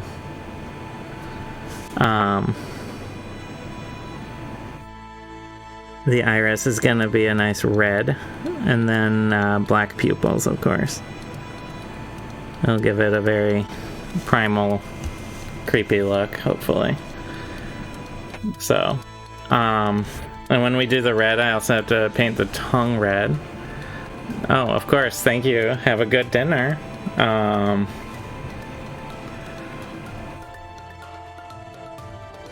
yeah, well, yeah, we're gonna do red on the tongue, red on the eyes, and then I'm also gonna do some detail red, especially around the mandibles here, to make them a little more fleshy looking. This is the plan, at least. And then I have a ton of bone plates. If you see, there's some bone plating going along the tentacles. There's bone plating all over them. So that's going to take me a good long time to do. I'm giving myself a little break from the bone plates right now, just to get some of the other unpainted sections in.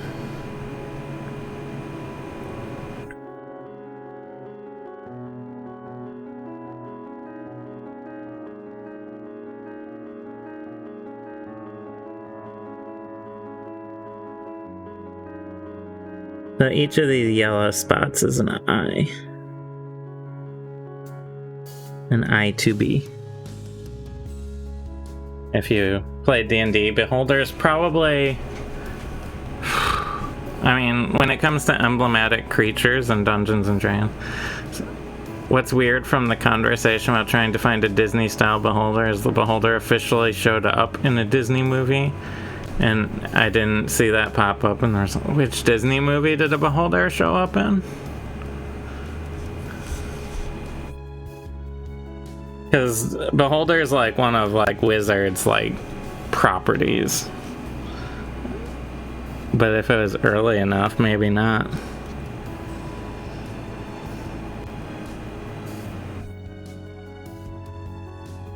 Onward? Oh, I never saw Onward.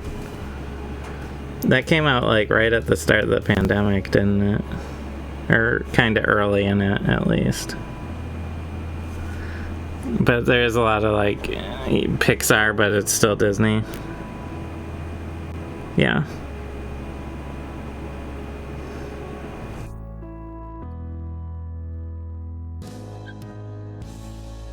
Well, there you go.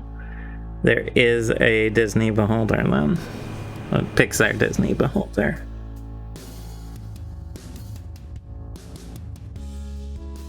I'm gonna have to do some cleanup on the eyelids, but I won't do that until after the whole eye is painted in, because it'll be easier. Wizards was thanked for letting them use it under the name Beholder.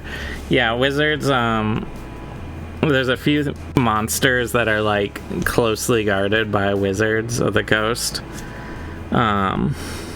Beholder is one of them. You can't really copyright dragon, so dragons aren't, because it's such a large concept. But Mind Flayers, Illithid, are also one of those like heavily copyrighted monsters that sort of, they treat it sort of emblematic of Dungeons and Dragons. Yeah, they hold a patent on Dungeons. They share it with 50 Shades of Grey. I've never seen or read any 50 Shades of Grey. I just know it's that sort of thing.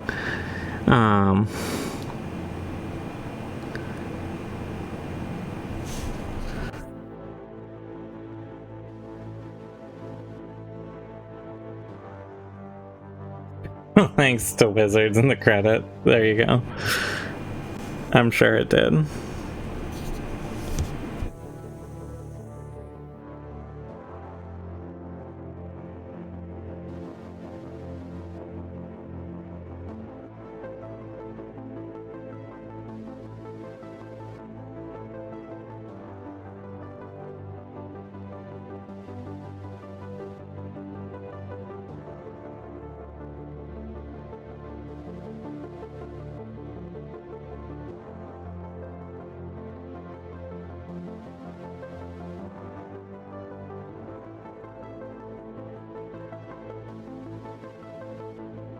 So, we're roughing in all the eyes. Someone is going to take the idea of a rich guy paying for secret entertainment. He's just trying to get a regular D&D game going.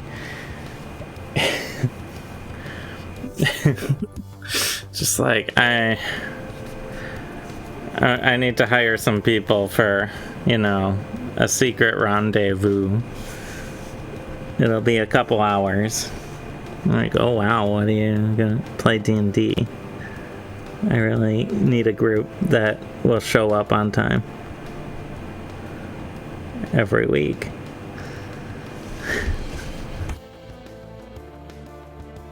The true fantasy.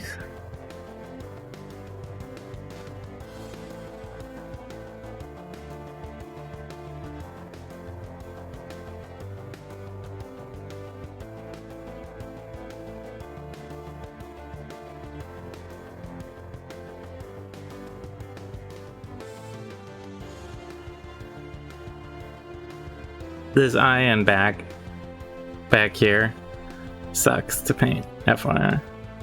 Contract languages, making sure no one multi-classes or is the brooding rogue. Is the D&D movie out yet? I don't go outside much.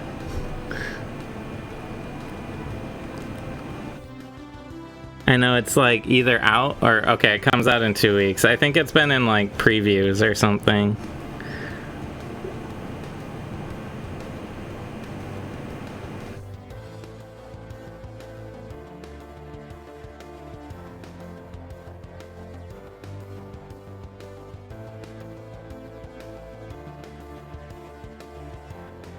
No, obviously I don't know. Oh, it's this Thursday. Wow, okay. Cool.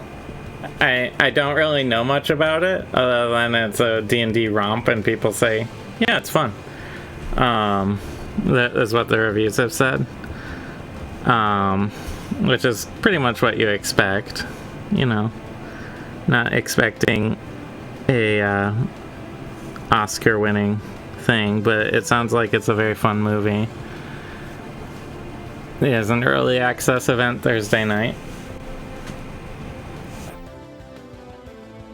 Okay. So there's some... I see.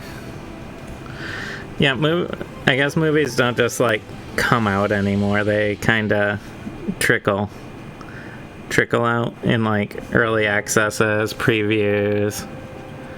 A Muppets D&D movie, that'd be pretty awesome. Miss Piggy as a barbarian. Or a monk, maybe. With their flying kick. Yeah.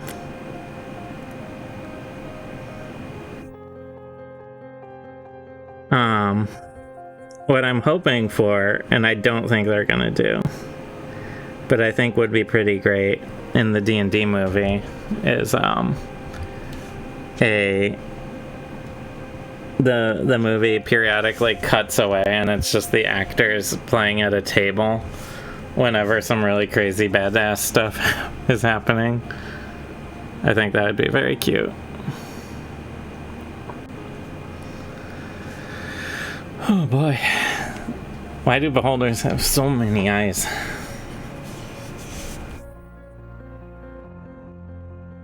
So I'm roughing in the eyes, and then we'll clean up the edges with going back over with blue.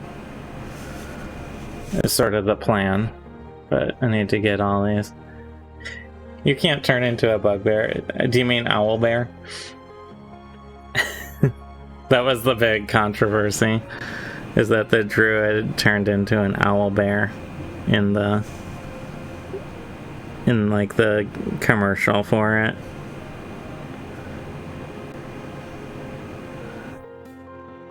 Which is a magical creature, not a beast. An owl bug. An owl bug would be pretty cool. An owl with like mandibles and like all sorts of weird creepy bits.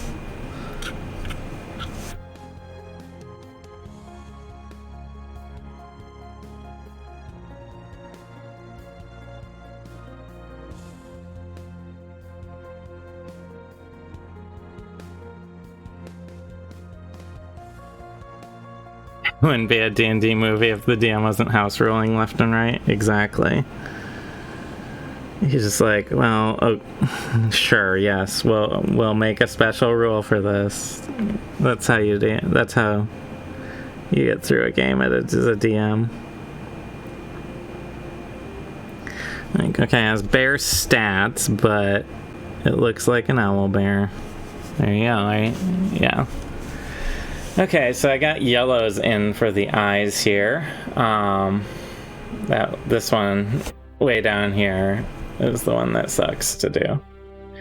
So, I'm gonna clean this brush. What we're gonna do is pull out the red, paint in the tongue, paint the irises on the eyes, maybe, if they're dry. And then,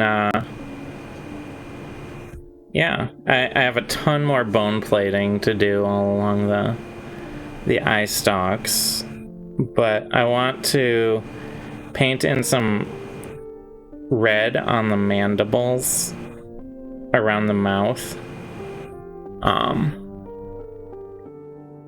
to make them a little fleshier looking.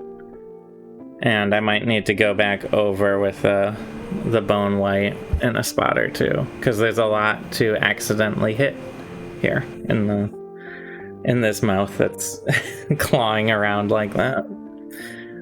So let's get our scarlet red and mix that up. Maybe we'll get some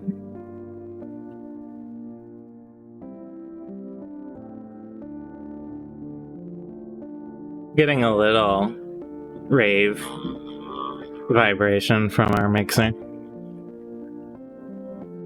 I should have changed the what we're painting. It says sewer tiles. We've been painting dungeon tiles.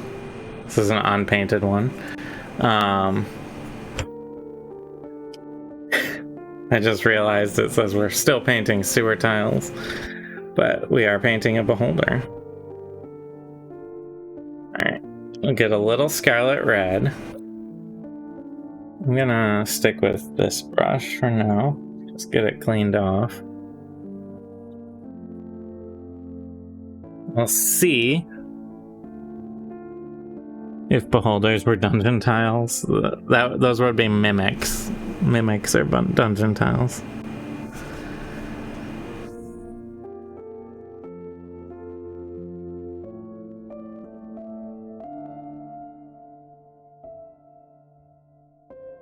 Gonna see how well I can get in the back of the mouth here.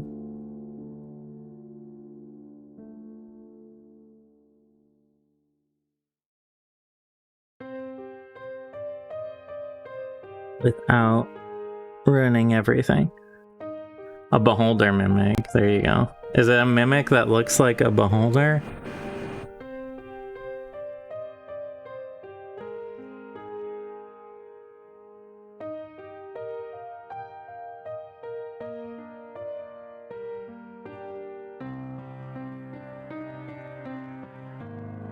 A mimic that really wants to be left alone. So it just like makes itself into like a rock in the middle of the forest or at the ocean floor. Just go away. I understand you, mimic.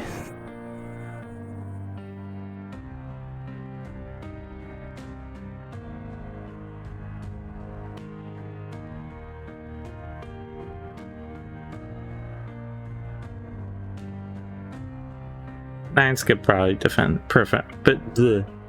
Nines could befriend a mimic. A mimic? I think it's a monstrosity. It could be an aberration. I feel like it's a monstrosity, though.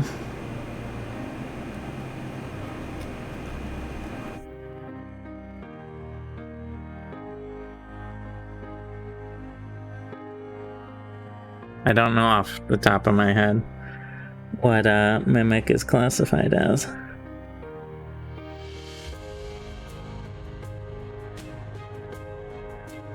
But now I'm curious. Oh, you looked it up? Medium monstrosity? Yeah. That makes the most sense, really.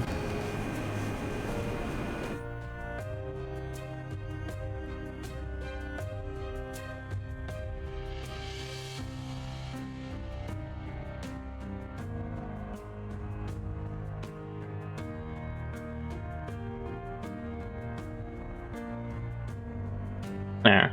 Looking good with a red tongue now.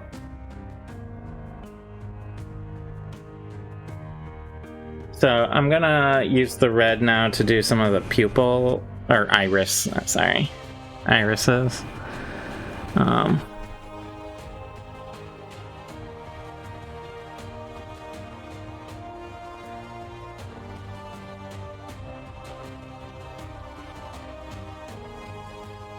And then we're gonna get a black sort of slit pupil in the middle of this later on, of course.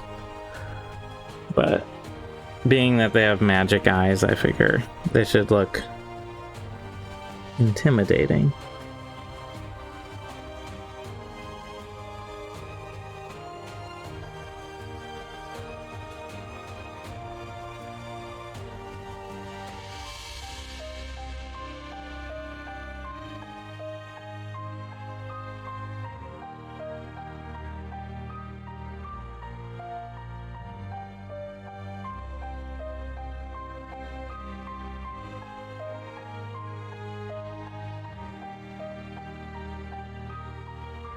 Getting a little focused, so I'm sorry if I'm a little quiet.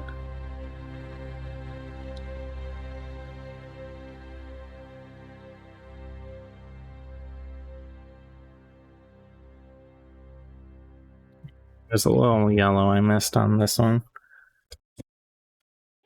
Well, in our campaign, if y'all remember, I do have a item that lets me do speak with monstrosities.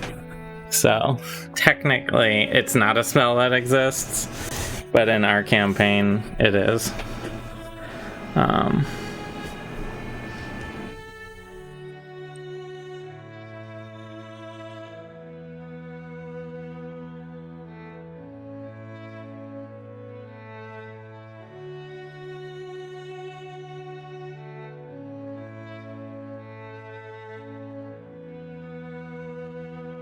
So we could speak to... I could probably let you use it, yeah. If you ask nicely and give me 5 gold.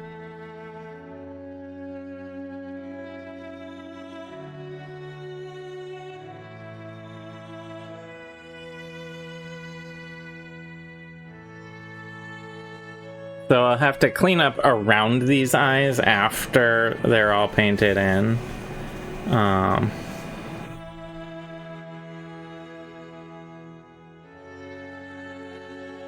But our beholder's coming along.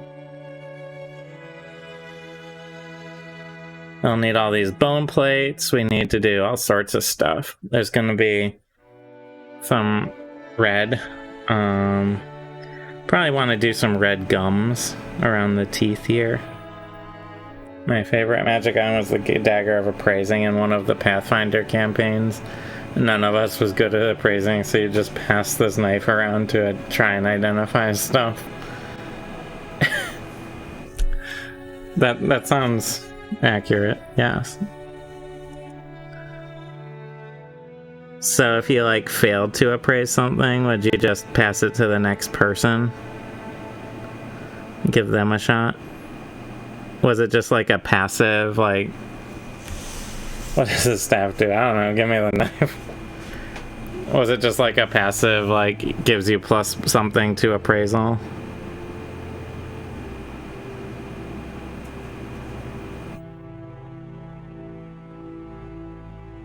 Passive plus 5, as long as you're holding it. I don't really know what a knife has to do with appraisal. I feel like a magnifying glass. I'm sure you... Well, attuning... You're talking Pathfinder. Attunement's, that's a 5th edition thing.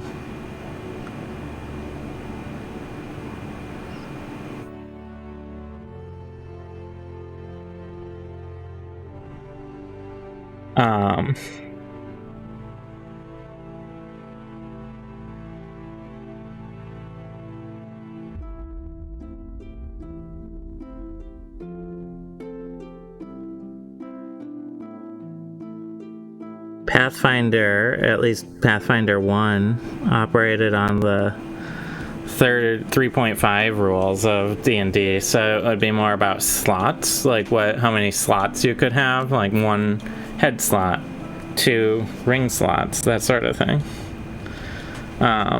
Was sort of the limiter. So I don't think so. I just feel like an attunement item, an appraisal item should be something like a magnifying glass rather than a dagger.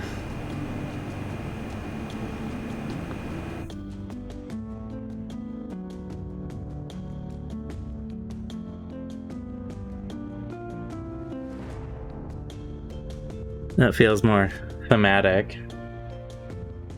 Knives are always the best at appraising. It cuts to the chase, really. Boy.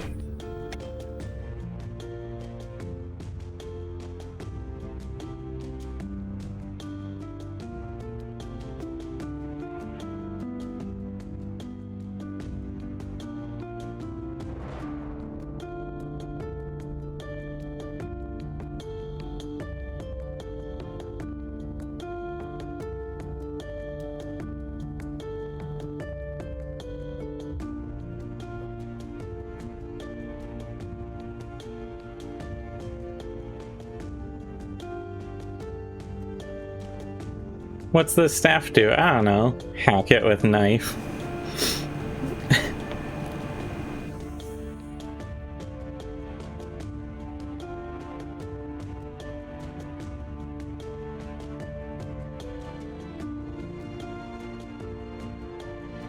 But yeah, I feel like goggles, magnifying. Turns out the staff is a staff of firewood.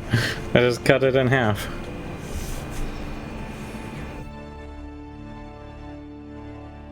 We're starting to come alive with some eyeball forming here.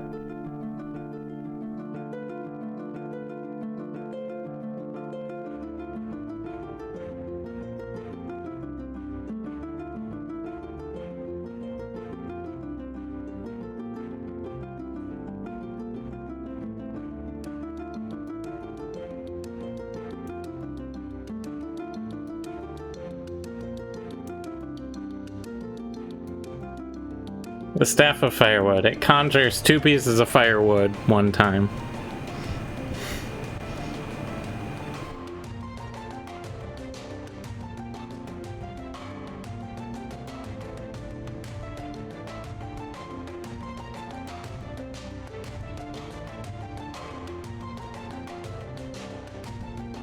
It's a pretty good magic item. I like it.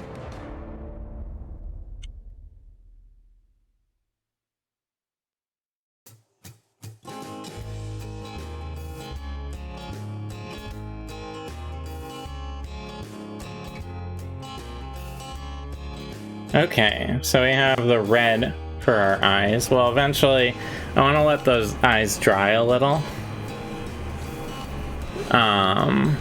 Before I put any black pupils in them, and then we'll also have to clean up the lids a little bit around the yellow, but I think that's a nice striking look on the blue.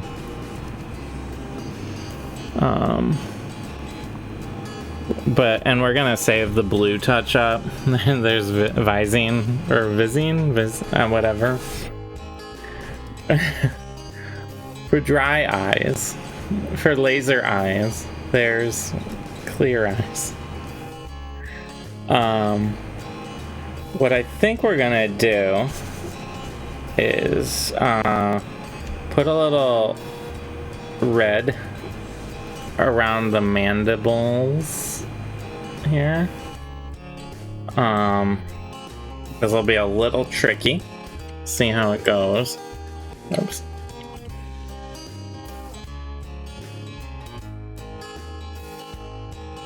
What I'm gonna do actually is take a tiny bit of this thinner, because I want this to be more like a wash.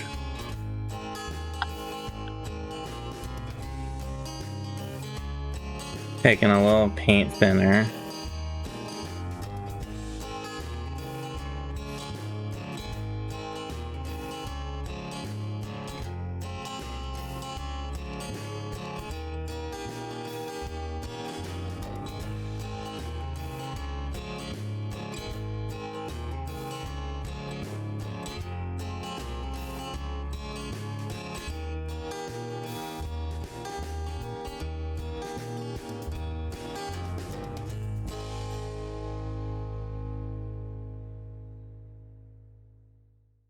Started doing some testing here.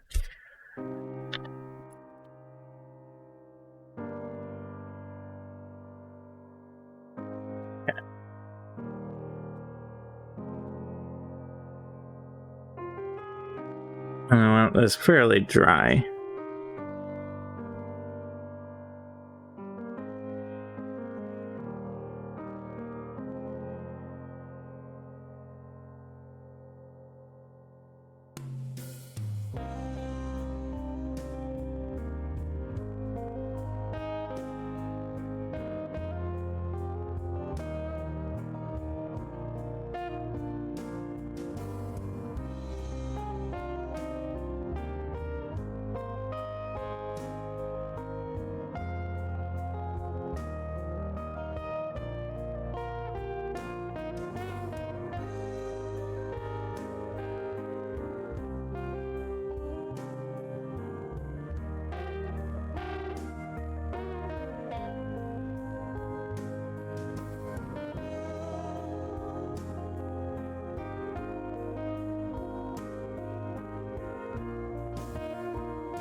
You want me to print a snake with human ears? Really? I thought you hated the snakes with human ears.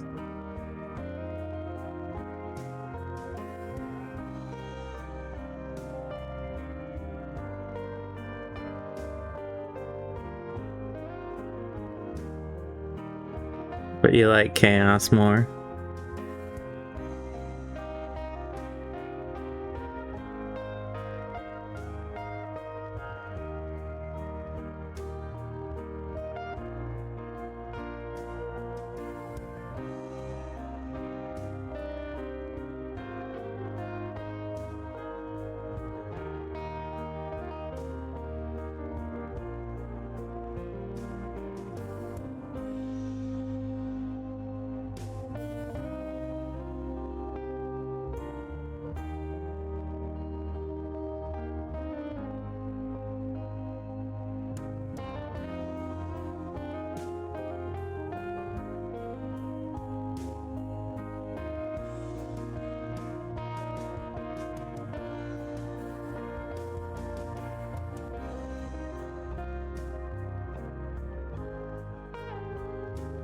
Getting sort of a reddish, bloody look around the mandibles, I think. Will help make this look a little scarier.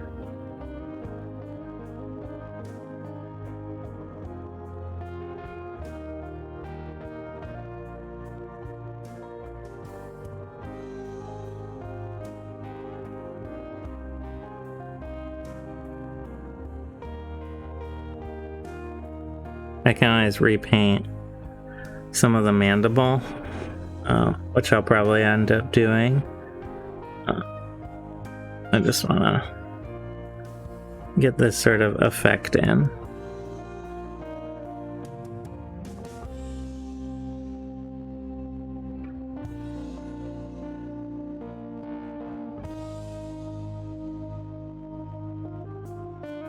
So we'll repaint the bone plate on the mandible.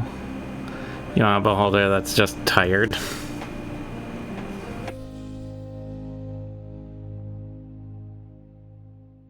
Like, come on. I'm done, guys.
That would be a beholder I can relate to.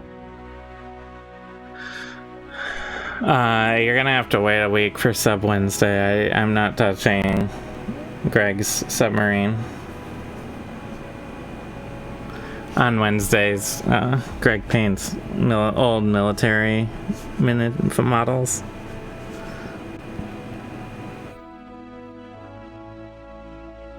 He's doing a submarine.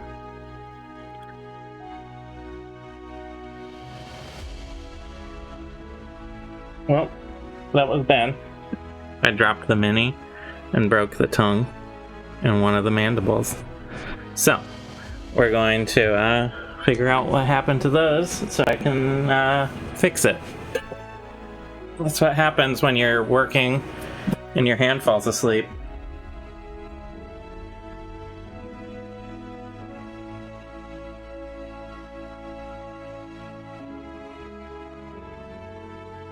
Great. I know. I messed that up pretty bad.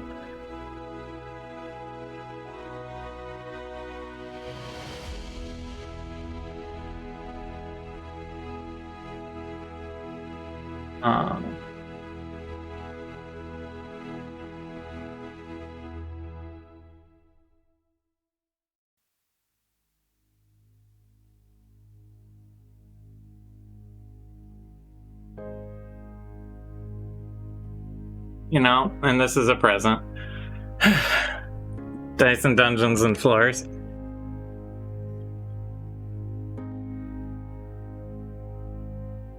Yeah, I can fix this. It's just like, why did I... The problem is it's a fairly heavy model, and it's too large to go on one of our handles. And my hand just got kind of tired.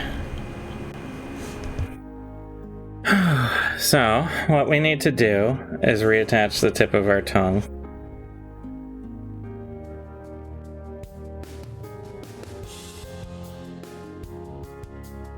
Because that, being the pointiest bit, is what broke off.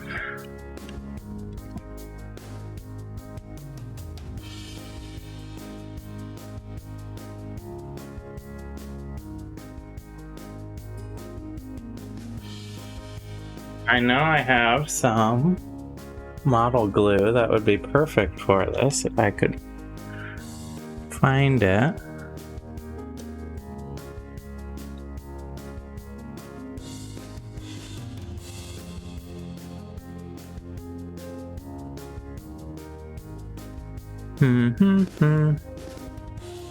It's not with all the other glue.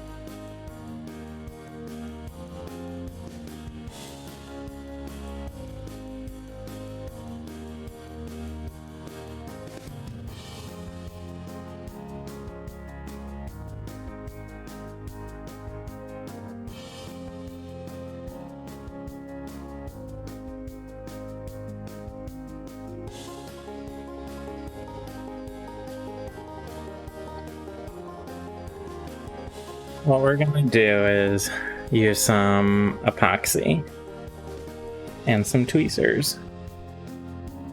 That'll give us the best hold, I think. Yeah. Can't believe I did that.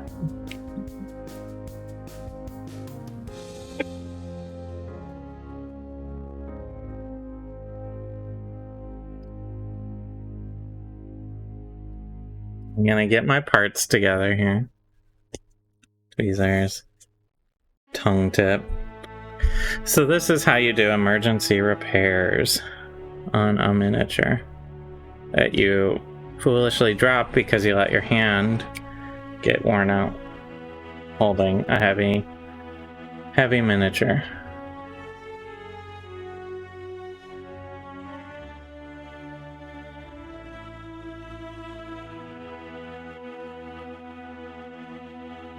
I need a toothpick. Alright, so I really don't need much epoxy.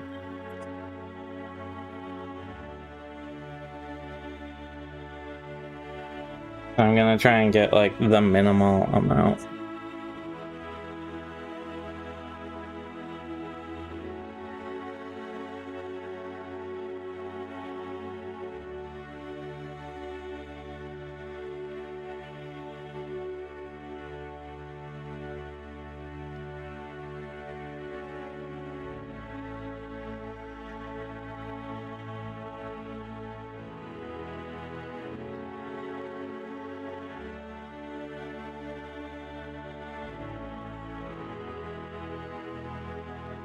And then because it's such a tiny piece and I don't need to hold it that long, I'm gonna let this resin be almost cured. Or this epoxy almost cured.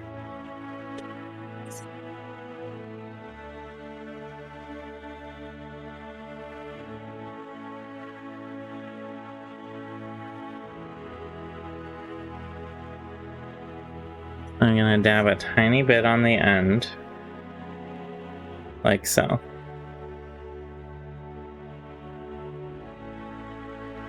I'm gonna set it because my hand is cramped. This is the danger of doing these large minis and trying to hold it by hand. You kind of claw all the time.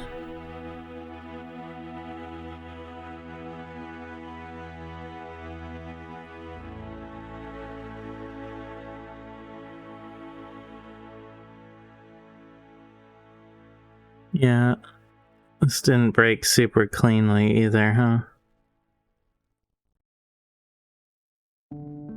It goes on that way.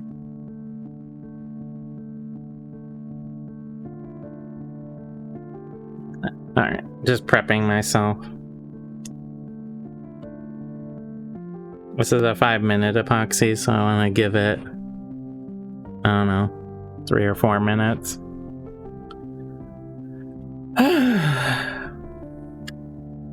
Just one of those days, I guess.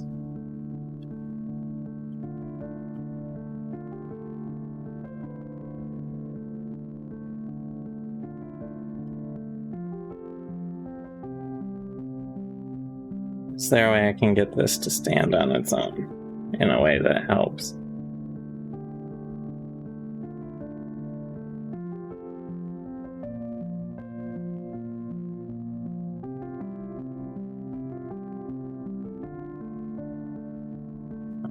Tweezers probably aren't gonna help here.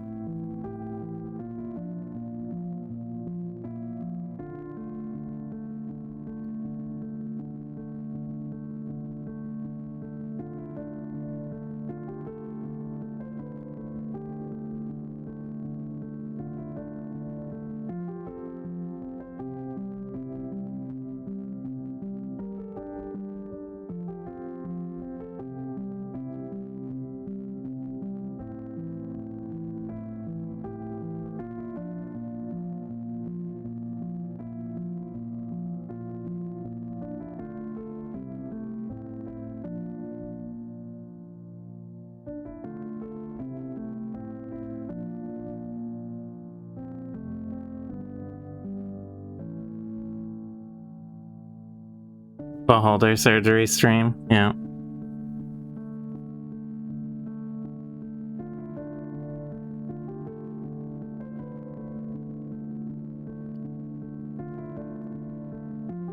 Here we are.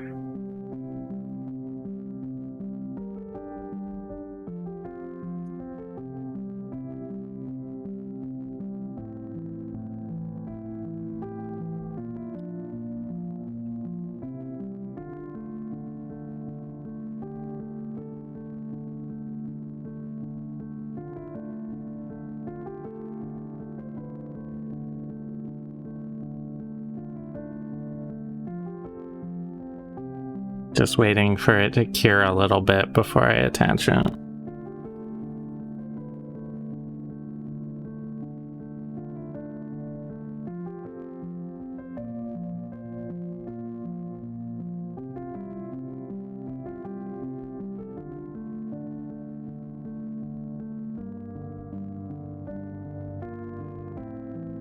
This is very exciting, I know.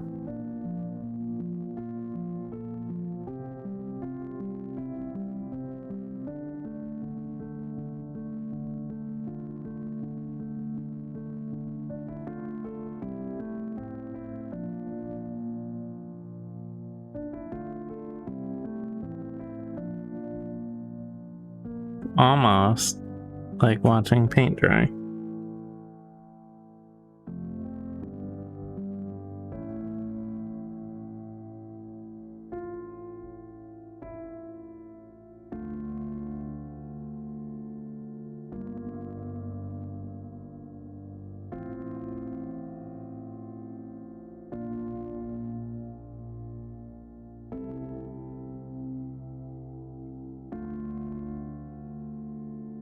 It's almost there. It's not quite.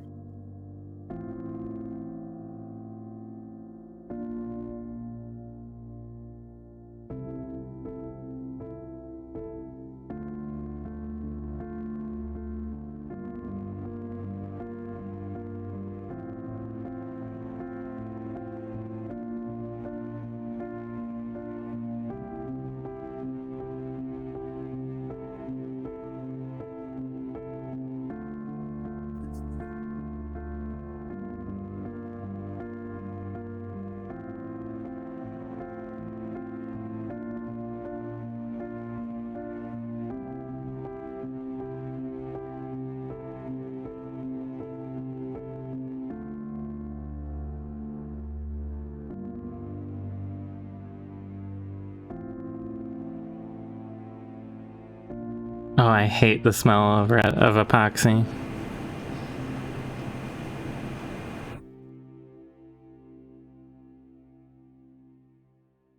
Okay. So I'm gonna gently set the miniature down and let that tongue dry. I don't think there's any chance of me locating the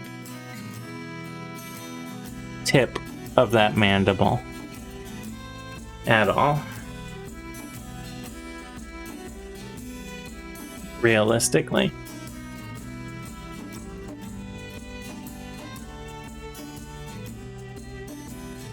But what we learned is, write it into the character. Yeah, there you go. What we've learned is give your hand a break every once in a while.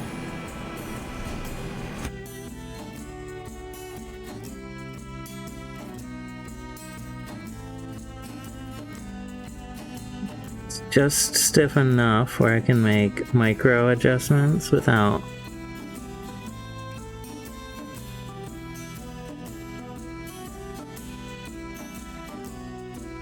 messing everything up. I'll have to repaint the tongue a little.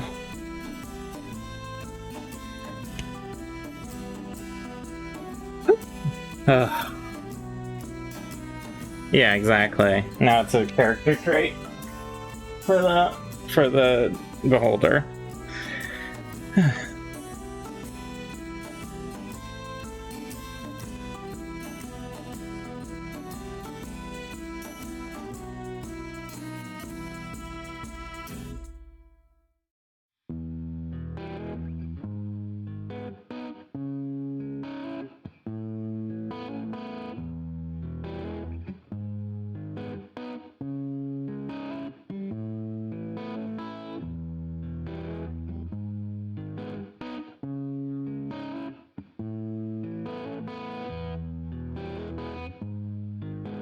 Going to try and be gentle with this going on. Head missing? You mean this headless zombie? Thank you. Yes. This is how I will cope with messing up a present.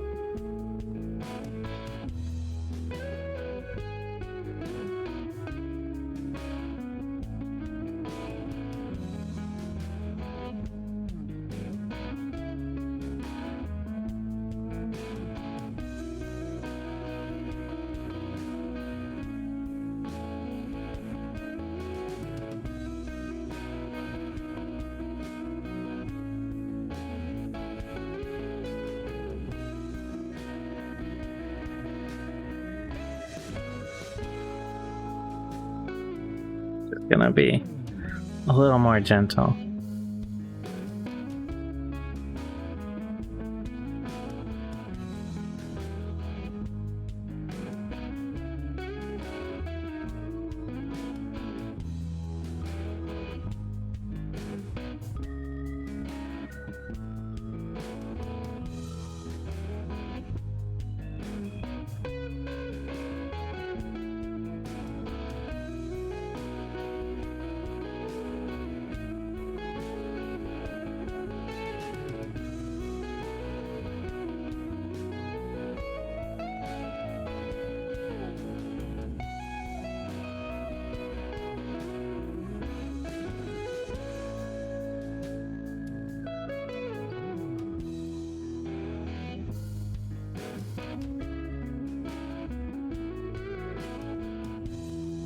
Could do a workout for lunch or drive over and see if I can talk some guy down on a guitar price.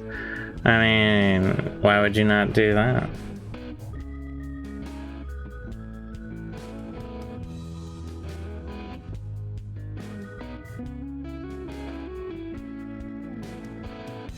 If there's one thing I know about you, it's that you don't have enough guitars.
Hey.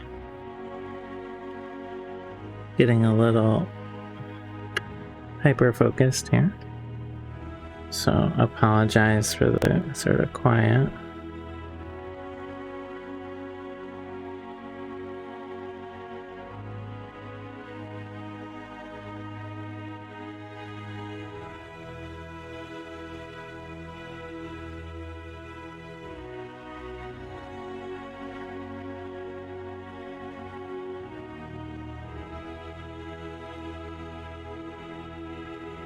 I'm gonna go back over these teeth with the bone white later on, but I want to get some red gum action going underneath the blue.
Take a tiny bit of this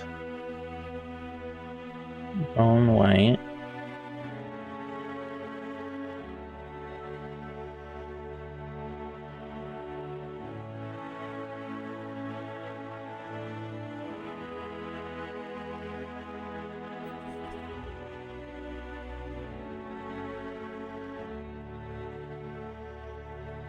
Go back up the teeth here.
Going back over my mandibles here.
Starting to get the mouth sort of looking right-ish.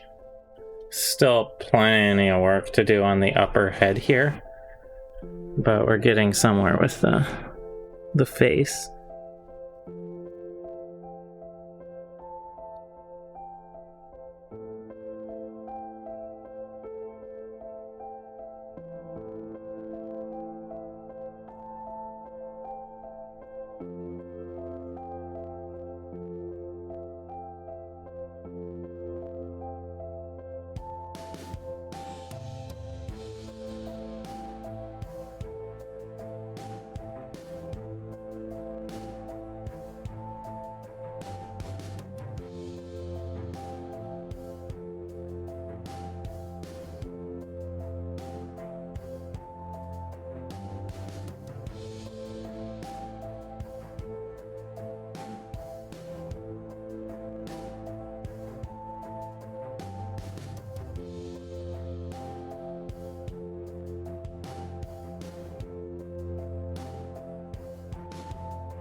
We'll have a various amount of touch-up to do with the blue as well, but we're coming along.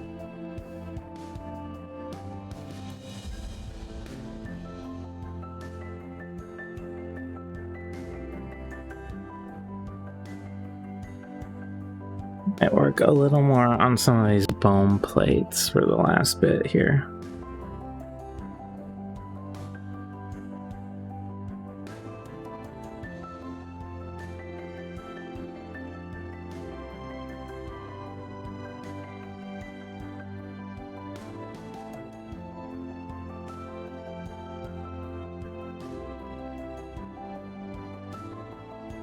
Trying to take some of the weight off my hand so I don't have a repeat mistake.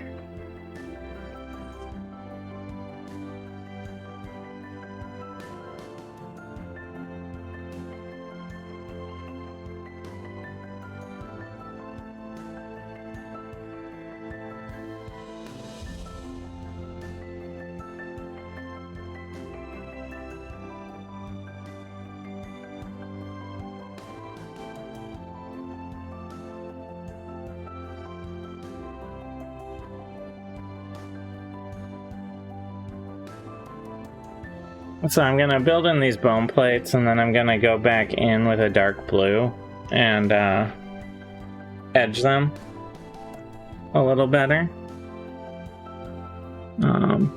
near the end, really.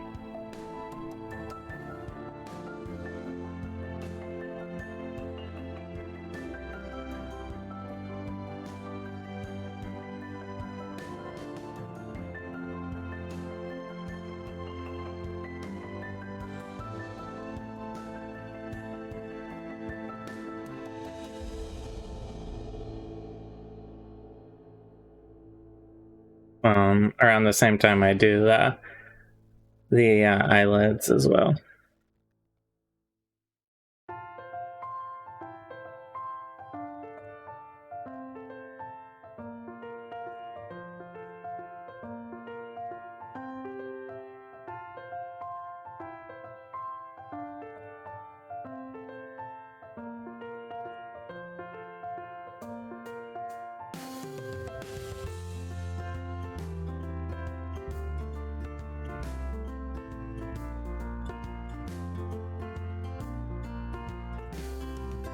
Oh boy, there's a lot of bone plates.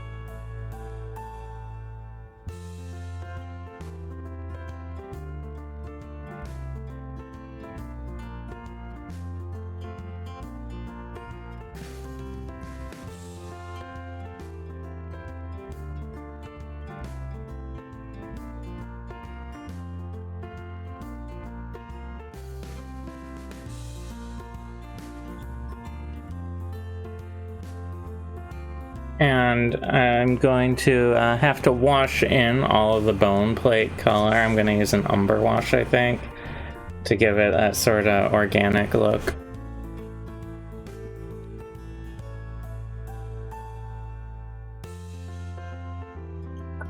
Dang it. Well, actually, that's mostly bone plate up there. I just hit right up here with my brush. Luckily it's mostly bone plate and lid, so I have to do it blue anyway. But it's sort of one of those, like, constantly sneaking around.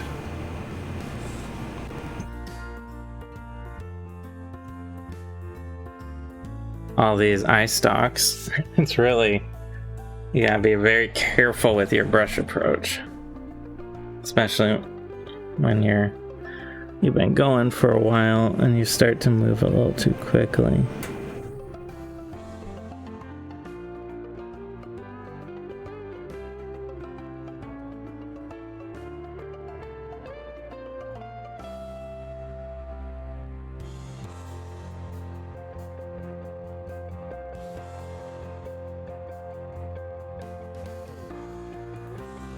but I'm pretty much out of my bone white that I've put in my tray. So we'll take another break from all of these eye stalk plates because they are a little boring.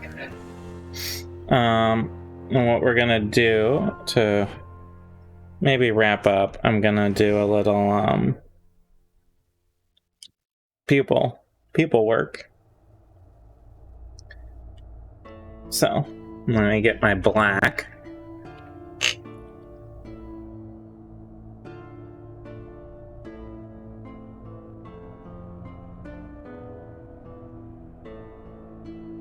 I really only need like a drop.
Hopefully these will all be okay, but I might need to do a little touch up on them.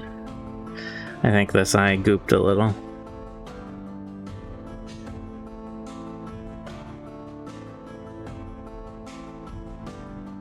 Just need a very, very fine line.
Oops. That was a bad approach on my part. I'll have to clean up that red later on.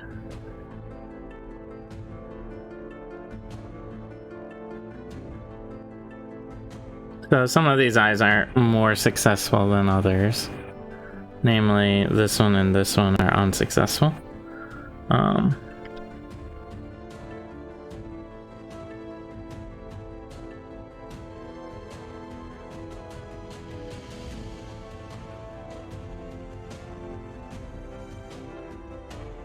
But we're getting a base idea of our eyeballs here. I'm gonna go in with the red and clean up.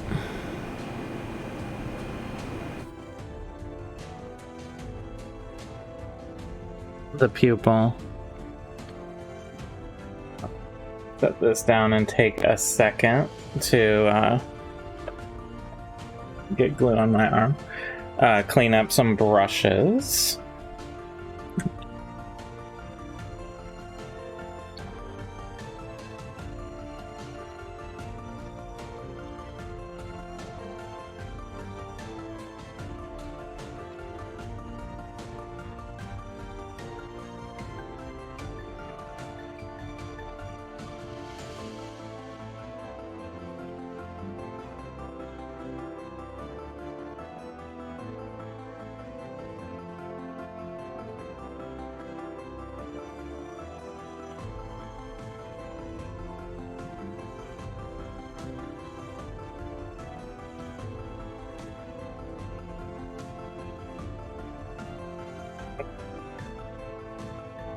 I want those to dry a little before I adjust them.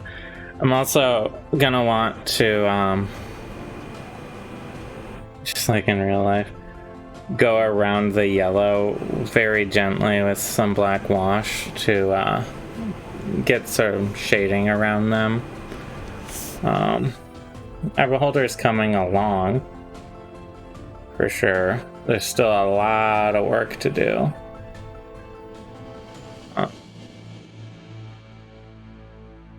But we're getting there. I might end a little early today, just because I don't want to jump in on anything else right now. I want to let that tongue break dry, cure really well before I mess with it. I have a lot more plating on the upper eye stalks to do and the lower eye stalks. And we're gonna have to eventually wash all of this bone plating brown to give it, you know, a more organic, earthy appearance. But I think our beholder's coming along pretty well, considering we started from scratch today. Yeah, I'd like to let it all dry. We'll need to do a lot still, despite being bumbling damaged, more like.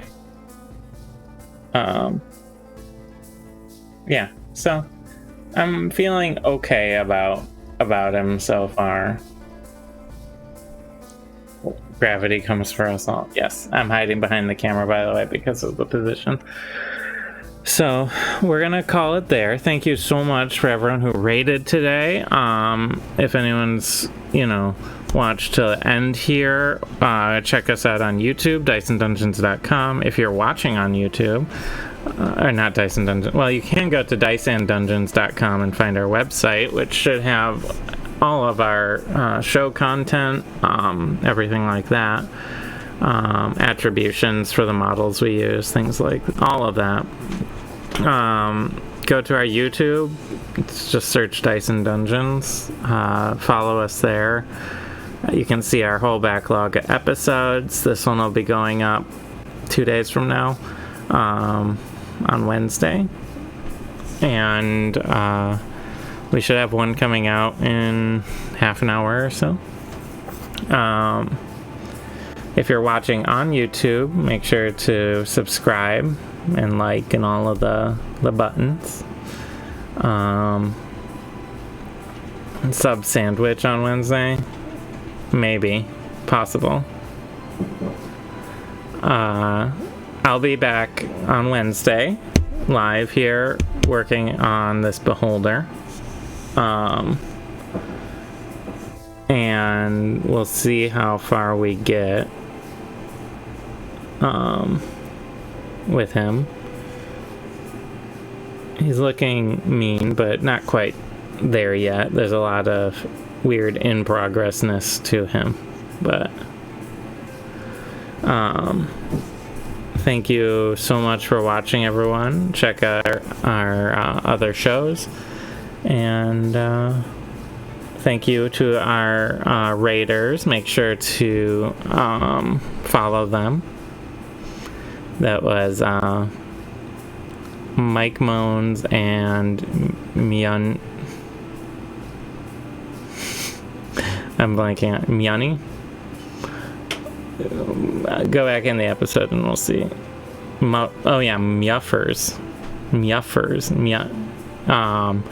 Follow them on Twitch. And thank you for the raids. And we'll see you Wednesday.